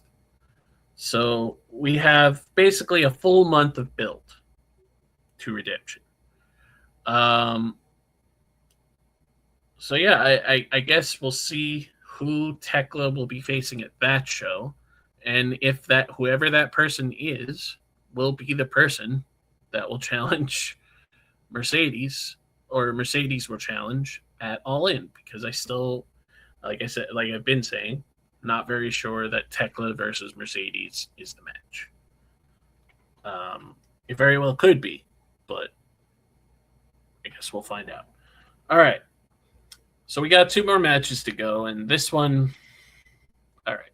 So we talked about this recently. I'm kind of tired of Mark Briscoe of facing MJF, but I understand why it's happening. right? He already beat him, and now MJF is the champion, so he wants a title shot. And that was the point of this match. My biggest issue with this match is that you have the Trios champions, the TNT champion, the international champion, and the world champion all in this match. That's crazy. Yeah, but why do you have to shit on this match? This was actually really fun. Well, no, I'm not shitting It on was the like match when they said it itself. was a steel cage match, I was like, oh, are they all going to be in the steel cage at the same time? So this is not blood and guts. And then when they showed the cage, I was like, oh, hello, 2002 Elimination Chamber. You look like you lost weight. And I was like, this cage is a circular cage. It's basically it looks like the lockdown thing from TNA. Well, I thought And it just surrounds the whole ring. They all are in there. And apparently there's just no tags. It's a tornado style, basically 12-man melee that they actually had a name for this match. They called it Death's Door. So I didn't know this was a special match they just created. Well, They went from saying similar to the match that they had last year, which was the what was it called? It was the lights out. Oh, lights out steel cage match. Yeah, it was the concept. Look, the concept was simple: 12-man steel cage, one fall to the finish, no disqualifications. You do whatever the hell you want, and they did, right? I mean, look, it would have been. Look, I understand your arguments there. Like we said this stuff earlier about Bandito, but like, I don't know what storylines they could have like put in at this moment that would have been like something exciting. And maybe New Japan, because of the visa issues, they didn't have anybody. I don't know if the visa issues wasn't a thing. Maybe the conglomeration would have faced House of Torture for the trios titles. But again, that would just be throwing a match together because for the sake of Forbidden Door, we need New Japan content. Yes. Well, this was I get that. This was at least in some kind of storyline development. It's like. Yeah, Mark should have earned the title shot. MJF's being a prick, doesn't want to give it to him, even though he beat your ass and forced you to leave TV for months because he banged you up and bloodied your ass. Yep. He should have had a title shot, but he's like, no. But then like, oh, okay, finally, I'll just go to Tony. And then Tony said, okay, you guys can put together a tag match. Mark, you beat MJF's team, you get a title match. Yep. I'm like, okay. But I thought this match was so crazy. It was it was levels of stadium stampede, anarchy in the arena type of insanity. Yeah, it was just like I don't have a problem with the match itself. I thought the match itself was great. But your problem is the concept of like, why are 4 title holders all in this match? It's like, okay. But it's there was a lot of great moments in this match. Yes. First of all, MJF making his team wear those ridiculous T-shirts. Oh, yes. Those ridiculous shirts that obviously Andrade did not. Nobody wanted to wear them, but Andrade especially. Yeah, everybody cringed. They all gradually took them off. Andrade was the last one, and there's a reason why. Yes, we will get to that. And the conglomeration, their theme was pretty cool, and we'll talk about this. They all had a backpack. Filled with some kind of surprise, which we'll get into. Yes. And basically, this whole thing started off as like a 12-man brawl, and everybody broke off and started doing their own thing. So Roddy brought out like this big bag that could hold a body. I didn't even notice that. It was like a hockey bag. I think that was his backpack, but it was like, why is it so large? But there was obviously not a body in there when he brought it down. But somebody went to grab it later, and there was a body in there. The body of the ROH TV champion, Leo Rush. I was like, it just comes out like, holy shit. Because I think it was Okada who opened the bag. Because like MJF was like directing Okada to open the bag. I need weapons. He thought it was like hockey sticks. Because that's a hockey bag, because that is the venue for the San Jose Sharks. Yeah. And then Leo Rush comes out, and he's talking to Okada, and it's like, he's the Rainmaker, and Leo Rush is like, the Rain! Yeah. What? And then Okada's so confused. He's like, where's Something? And he's like Yeah. biting Okada's fingers. Yep. And then he goes in there. Kevin Knight is like trying to stop him, and then Kevin Knight fails. yeah. And then like Kyle's in there, he misses too. Yeah. I think Leo then does a So- suicide dive and like takes out Kevin again. Well, even before he did this spot with MJF because Yeah. obviously they've been comparing this character to Gollum from Lord of the Rings. Right. Because it's very Gollum coded. MJF has his diamond ring on his finger, as Yes. he does in most things. And Leo Rush notices it. And he basically does the My Precious deal. And Well, he didn't. I don't. Well, he does it. He doesn't say it, but Tony Schiavone is like, if he starts asking for My Precious, and Don is like, "Don't. Okay, stop." Yeah. They were like, he went. Yes. But even before that, Andrade's in the ring with him. Now, unlike the others, and this is starting to allude to how Andrade's not being a team player. Andrade is like looking at the guy because remember a few weeks ago they did the selfie or something. Leo's like, "It's fine. How you know? It's fine. How you know?" I don't know why Andrade is doing how you know, but this is the only time it seems to be. It's fine. How you know? It's over. That's why. It's just over. Yeah. And so it was so good. So Andrade does try to like take out Leo, but then gets taken out himself. But it was just like this whole thing. Yes. Up to the point when MJF's holding up his ring, and it looks like Leo is just being directed by where this ring is going. Yeah. And then finally they subdue Leo, and then they put him back in the bag and wrap a chain around it to prevent him from coming out again. Yes. And So for a brief moment, this turned into a handicap match of like 7-on-6. Yeah, so we'll talk more about Leo later because there was an exclusive video that was posted online later. That was very funny. But at some point, Kyle O'Reilly had a NES and he used it as a weapon. Yeah, so this was Kyle's surprise in his backpack. Yeah. It was a old school Nintendo game system console. Yeah. The one of the controllers was wrapped in barbed wire. So that was not as noticeable. There was but also some lemons that were. So those were no. Willow packed the boys a bunch of oranges and said, "Good luck." Because I thought they were lemons. No, they were started because they started eating the wedges. For hydration purposes. Yes, but and even the referee had a slice of orange. But then they squirted it in Okada's face. So no, what they did later on was they grabbed Kyle because he started bleeding from the face, and they started squeezing the citrus juice onto Kyle's face because it stings like hell. Yeah. But no, it was not lemons. Otherwise, they wouldn't have been eating them. No. But yes, that was I think that was Orange's surprise item. Kyle's was the NES. Yes. Let's talk about Darby's surprise. Oh, okay. But before that, let's go to Darby's spot with Max, where Darby tried to do I think Mark's surprise was thumbtacks because of course it's Mark Briscoe. Yeah. And it was laid out all the ring. Darby tries to do the cold red. MJF backflips him so high, Darby actually landed on his front onto the tacks. Yep.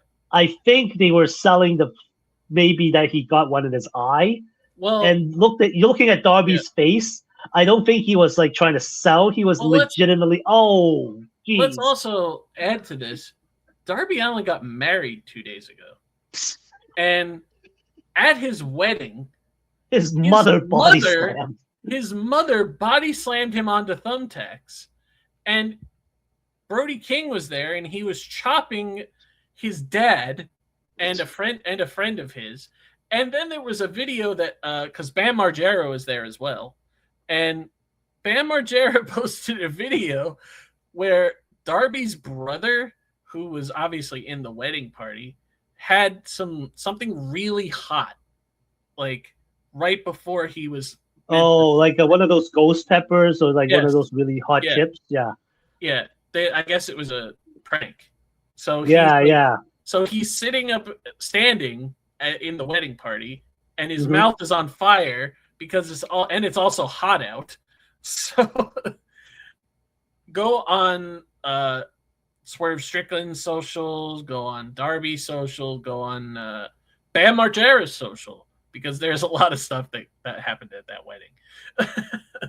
But yeah, so Darby was taking thumbtacks at his own wedding before this match. And so let's talk about Darby's surprise. So he had a backpack that he left on the top of the cage. And him and Kevin Knight are fighting because they're still, feuding over what happened at Double or Nothing. And Kevin jumps from the top rope to the cage, and Darby tries to get him with a chair. And he goes into the bag, and it was booby-trapped with explosives. Let's not forget there were 4 tables set up. Oh, I was going to mention that next. Yeah. I was going to mention that next. So it was booby-trapped with explosives that exploded Kevin Knight's face, and then he flips off of the cage onto on stacked tables. So you know what's crazy? I saw them climbing there. I didn't even see Kevin going for the backpack. I just thought he was hanging off one of the scaffolding. There's a piece of equipment. I thought a piece of equipment blew up, and it was like suddenly just went on fire. Like, what the F? No. And then it was like, oh wait, Darby's backpack. I'm like, oh my god, this backpack stuff is hilarious. He had explosives in his backpack. Oh my god. Yes. And then one of the more tame spots of the entire match was Takeshita hitting a blue thunder bomb onto a table on Kyle Fletcher.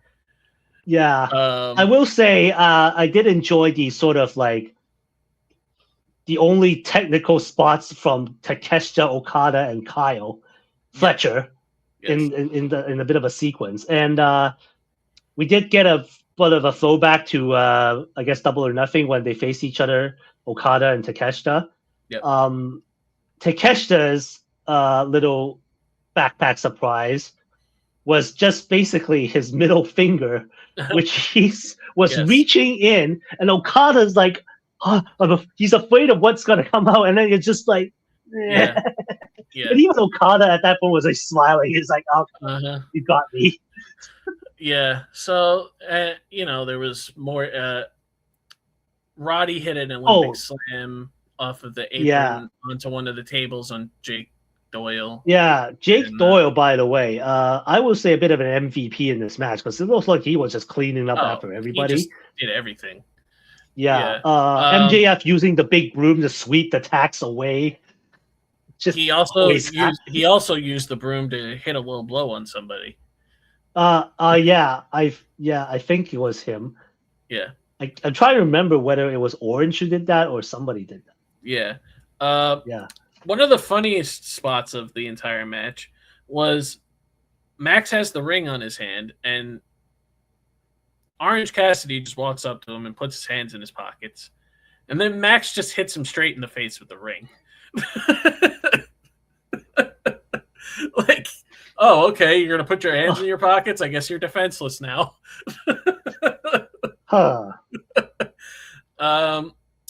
So the closing of the match, essentially,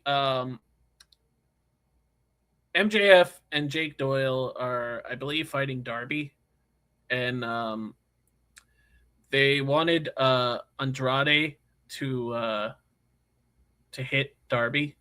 No, it was Mark. It was Mark down. Because because the exclamation point is MJF wanted to beat Mark to close out this ridiculous charade. It was Mark. So as I mentioned, the whole time Andrade was he was fighting for the team, but when it came to but he Max didn't want to asking him to do stuff, no, he didn't want to do it. So he finally hesitates. Take orders from MJF. Yeah, right. So he finally does do it, but MJF specifically ordered because Jake had Mark dead to rights. He had him in the grip. Max just punched him, and then Max no, Andrade, you pick him up, you hold him while I hit him, and then they could have done a spot where Mark ducks and MJF hits Andrade with the ring again. But they kind of did that already. So what happens is Max is winding up. He's charging forward. Andrade pushes Mark out of the way and then just does his back spinning elbow on MJF. Max is knocked out.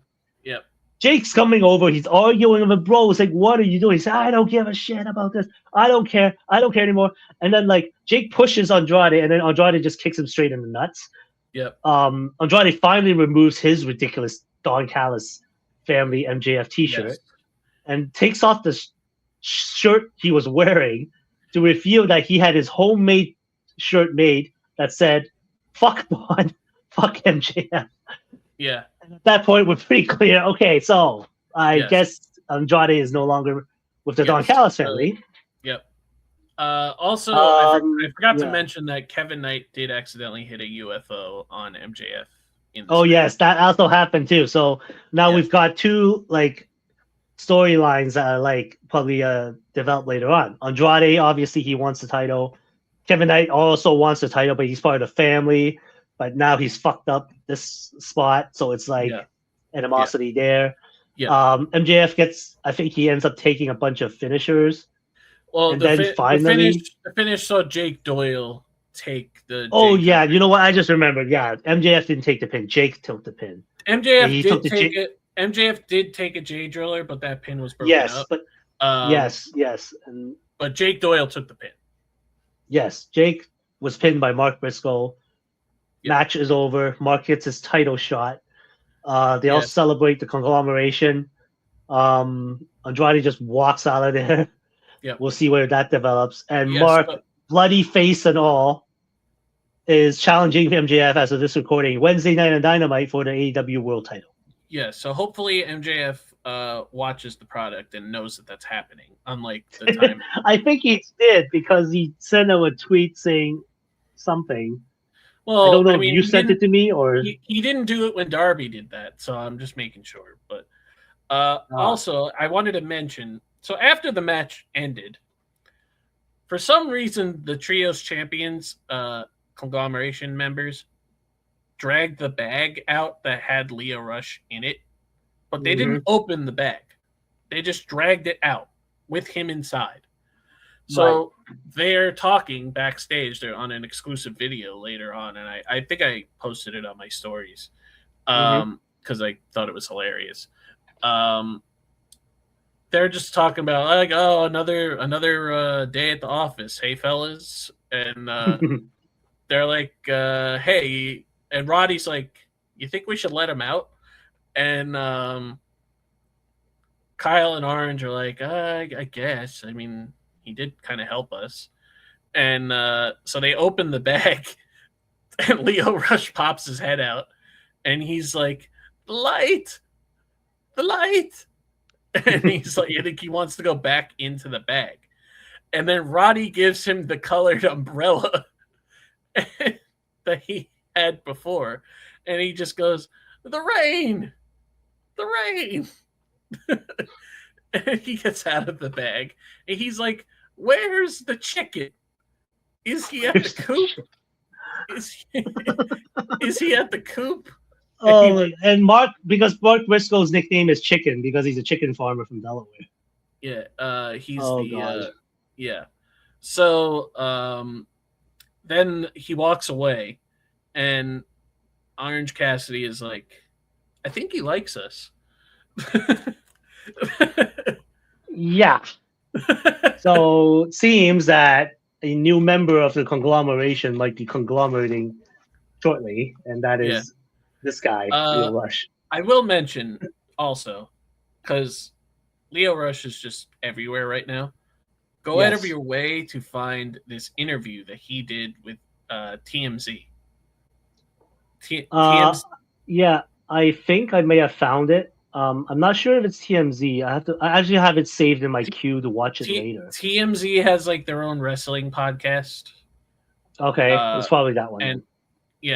And he's in character for the interview, and I've only seen clips. I haven't seen the whole interview, but so I have to wonder how long this interview is because let me try to think.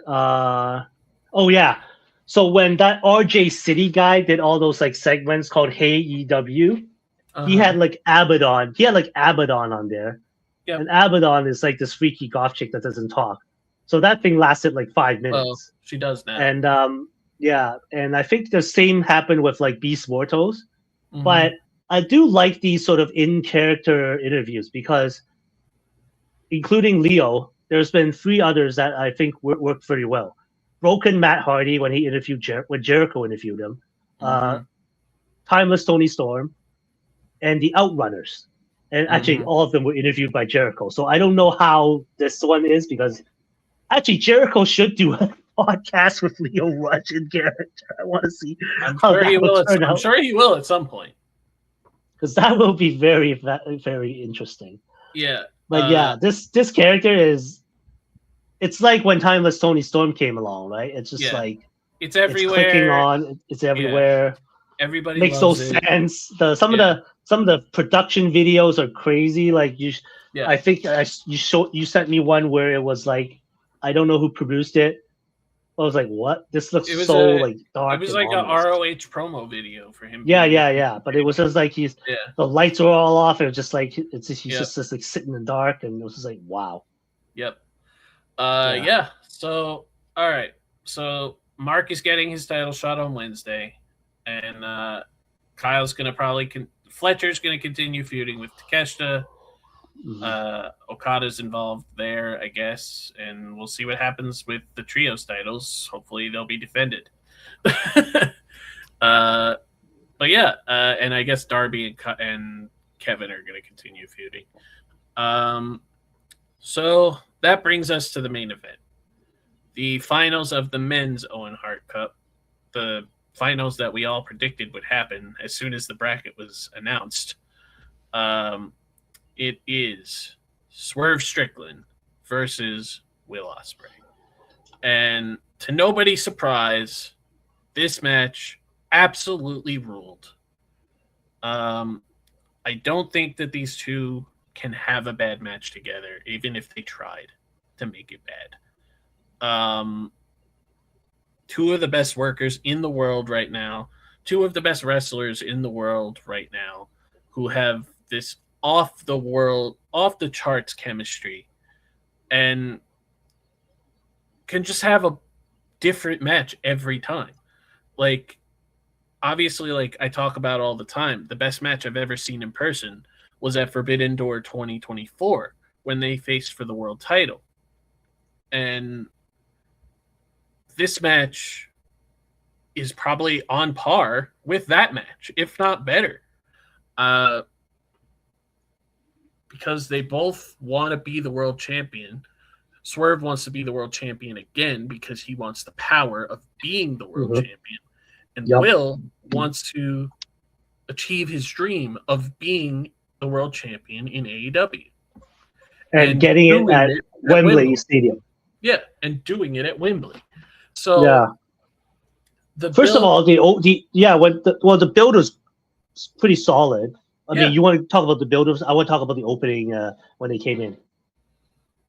Yeah, so the build to this match was very good as well because they finally had a face-to-face for the first time in over a year, or almost a year, because they haven't really spoken since, All In happened and they teamed together to beat the Young Bucks.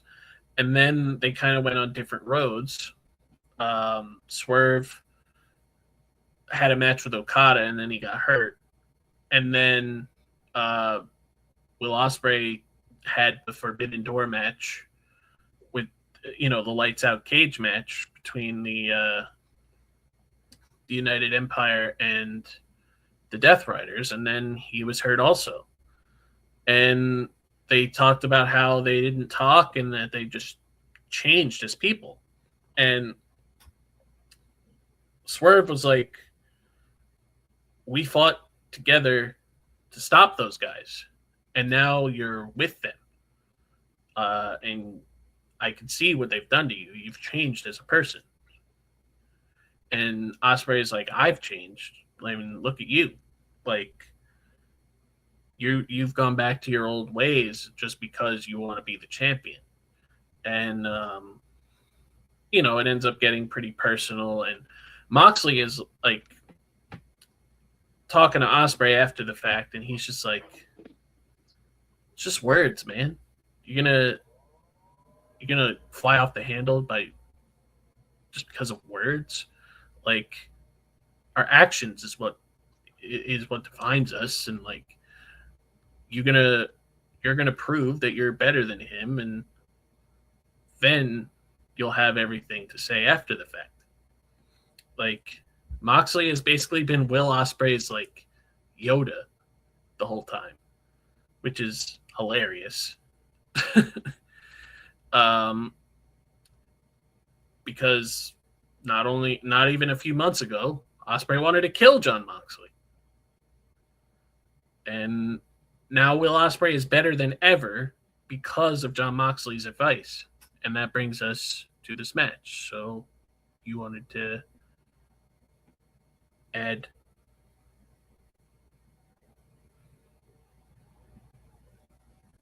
Yeah. So we're at the match now. Mm-hmm. So before they came in. They did their entrances. Will's entrance was great because he had a video, and Jon Moxley was the voiceover describing this whole thing about how he needed to be broken down in order to rise up again. Yep. And then Will came in as Bane from the Dark Knight Batman movies, like with the mask and with steam smoking coming out of it. Yep. So his entrance was good. And then Swerve came in on a motorcycle dressed as Lobo, the intergalactic bounty hunter from the Supergirl movies, played by Jason Momoa, but he's dressed up as Lobo. So it was like, there's a heavy DC Comics presence here. Yeah, that was cool. Yeah, that was cool. I don't get the connection of Bane, but I... But I was like, I didn't care. You look cool. No, it was awesome. It was very cool looking. But yeah, this match, I can't even like describe how good this match is. It's without a doubt like it's a match of the year candidate. It's a it builds perfectly. They both like have vicious offense throughout. They're hitting each other super like hard the whole time, and Will Ospreay did this thing that he did against Kenny Omega when they faced the Forbidden Door, where if you remember correctly, Ospreay slammed Kenny's head into the announce table, and he did that to Swerve, but on the steel steps. So I saw that Swerve went for like a stomp, and then he missed, kind of jammed his knee a little bit. Yep. Will is on the floor, grabs Swerve from the the power bomb position, and then he tried to flip him. Looks like he was about to do another Styles Clash. Couldn't hook the arms, and then just swung Swerve into the steel steps. And then they made a point of mentioning, I think he was aiming for, I don't know, maybe the intent was not that, but looked like he hit the flat surface, but it looks like he hit more of the edge, and it showed after because Swerve started bleeding like a stuck pig on the floor. I mean, there's just this pool of blood. It was all his blood. And then when he slammed his face into the steps multiple times, the blood stayed on the steps. Right. It was everywhere. And I'm trying to remember how Will got busted open. I don't remember though. It was early. I don't remember exactly how it happened. I would have to go back and watch the match again, but because I don't remember that off the top of my head. But yeah, so both guys bleeding, just absolutely kicking the shit out of each other. Swerve looks like he's going to attempt a power bomb off the top rope, and Ospreay turns that into a Hurricane Rana, then hits a corkscrew kick for a near fall.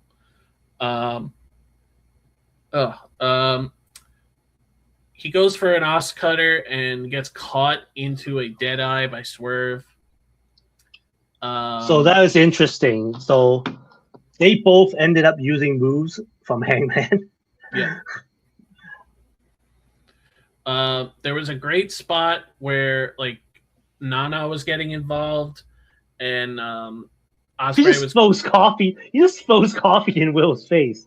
It yeah. wasn't So like a big shot. It was just more like he had the cup like down here. Looks like he was like it's just hanging off his yeah, arm, and it was just no nonchalant because it looked like it didn't even happen. Suddenly, just boom, and then he's like yeah, running away, and and then he then realizes, there was a point by the announce table where Osprey went after him, and he went to hit him with a clothesline, and Nana ducked, and then Swerve comes flying in off of the steel steps and hits a house call. yeah, Um, then there was a Styles Clash onto the announce table. That was crazy. Table did not break. Um, there was multiple times during this match where they were just hitting each other so hard, like hitting blades from every direction by both guys. And then there was a point where they just both fell down at the same time because they both went for a move, and yeah, there was a lot. And at one point, the Death Riders come out to cheer Will on, and Will gets So hit this with goes back to what these guys are like. Are they babyface? Are they heels? But yeah, they come out. But this makes sense because they had been training Will for this moment.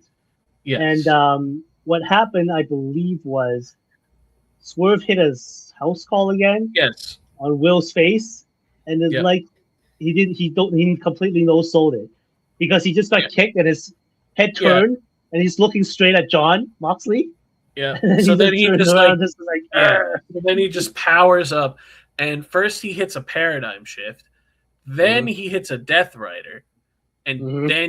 then he hits a Tiger Driver and gets the which pin. he said he would vow never to use again. So that's how this narrative unfolded, right?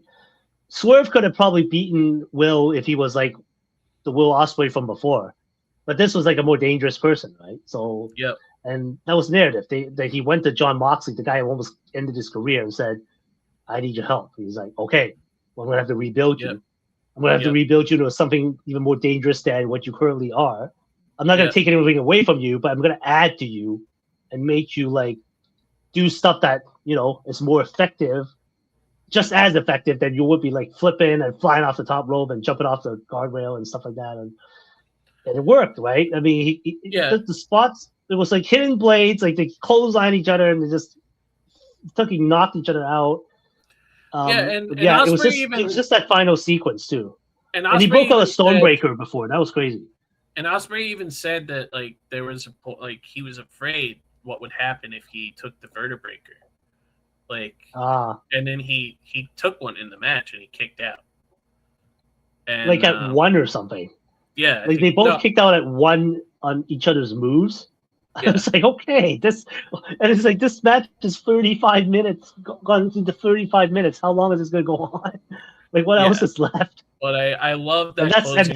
that's what I was left with. Like, what else could they do to each other? I was just like, Yeah, I love that closing sequence of the paradigm shift followed by the Death Rider, but followed by the Tiger Driver to get the pin.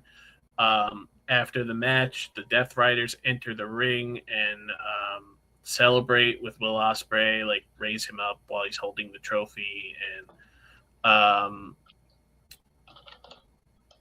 Daniel Garcia is like really like slowly becoming Will Ospreay's friend. And so if yeah, I think you're alluding to this. So after the match, Will, he gets the Owen Hart title and trophy. They're celebrating. yeah, I swear to God, there was a moment where I thought Claudio and Mox were going to drop him on his face or something, and they're like, "Oh, no, that didn't happen." So Will's on the outside of the ring. Alex Windsor, his wife, comes and kisses him and hugs him. Daniel Garcia's like talking to the other guys and like, "What a dork! Likes girls. Let's get out of here." I was yeah, like, "What? A what?" yeah. So he leaves with his wife up the ramp to celebrate to end the show. So yeah, Will Ospreay, as we all expected, is going to All In to challenge for the world title. And as we have discussed multiple times on this show in the past and even today, I fully believe Will Ospreay versus Kenny Omega is the match at All In. And I think, let's knock on wood on that. Like, that is the most ideal situation, but yeah, right now we don't know what after Mark Briscoe's world title challenges, how they're gonna set up Kenny and MJF, right? So I mean, it's easy enough to do. Yeah, we'll see what happens, but I still think the road is Kenny Omega defending against Ospreay at All In, and it would make the most sense because their other two singles matches. So the first one was on neutral ground in Japan, the second one was in Canada, Kenny's home turf, and now the third one where Will gets his crowning moment should and will be at his home turf in the UK. So okay, yep, yeah. So I'm very excited if that is the case. I mean, obviously, I think a lot of people are speculating this, but I'm very excited for the prospect of that happening because I would love to see those two work again for the first time in like 3 years. So yeah, that is Forbidden Door 2026. Hell of a show. This is, I think, an all-timer of a show, maybe like a top 5 ever as far as like in-ring work and just the build to what's going on with Ospreay.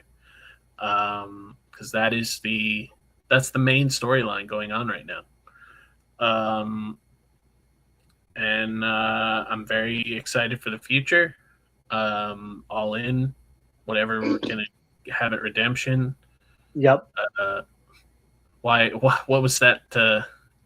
I mean, I don't know. We already talked about the dogs versus a Copen cage, so I don't want to like take time and go back to it because we actually missed 2 really funny moments. Oh, well, you can mention them. We're already here. So I know you like were like not really that into this match, but I just remembered while we were discussing all the other stuff that there were 2 really funny spots. One was Clark Connors lighting a match and then shoving it into Christian Cage's face. And then the other was the literal game of chicken where Clark Connors does the spear, so does Cole. Yes, they are in 2 corners and they literally spear into each other, like the way that episode of The Simpsons when all the Simpson men were doing that stupid thing where they put the pots on their heads and they charge at each other. Yeah, I forgot about that. That's just literally. It's very funny. Like, oh my God. Yeah, and that is also not ideal. That is not ideal for somebody like Copeland who has had neck issues. But yeah. Anyway, sorry, I got distracted. I saw that double spear, I was just like, no, it's fine. We should have mentioned it, and I forgot also. So, no, I forgot too. So now we are on the road to the first ever Redemption pay-per-view, and then from there we'll be on the road to All In. So big things are happening in AEW right now. This is their quote unquote WrestleMania season. So yeah, we'll see what happens. But that is going to do it for us. Thank you, everybody, for listening, watching, however you choose to support us. Make sure to go to our linktree/Going Over Big Time podcast. It has all the ways to watch and listen to this podcast, as well as social medias for me, for Alan, for the podcast itself. The podcast is now on Facebook, Twitter, Instagram, and Blue Sky. So make sure to support us on any of those, if not all of them. That would be very helpful. And Alan, give us your closing thoughts. Yeah, I thought this was. I had like a number of very solid match of the year candidates. A lot of entertainment going around. As I said, not as much of a cross promotional show, to be honest, as I thought it was from like previous versions of Forbidden Door. But with all the stuff going on in the world and what they had to deal with, this was, I thought, at least a decent effort in putting together like a cross promotional branded pay-per-view. So yeah, it's pretty solid. Yeah, excited to see what unfolds in the next couple of months. All right. That is going to do it for us, everybody.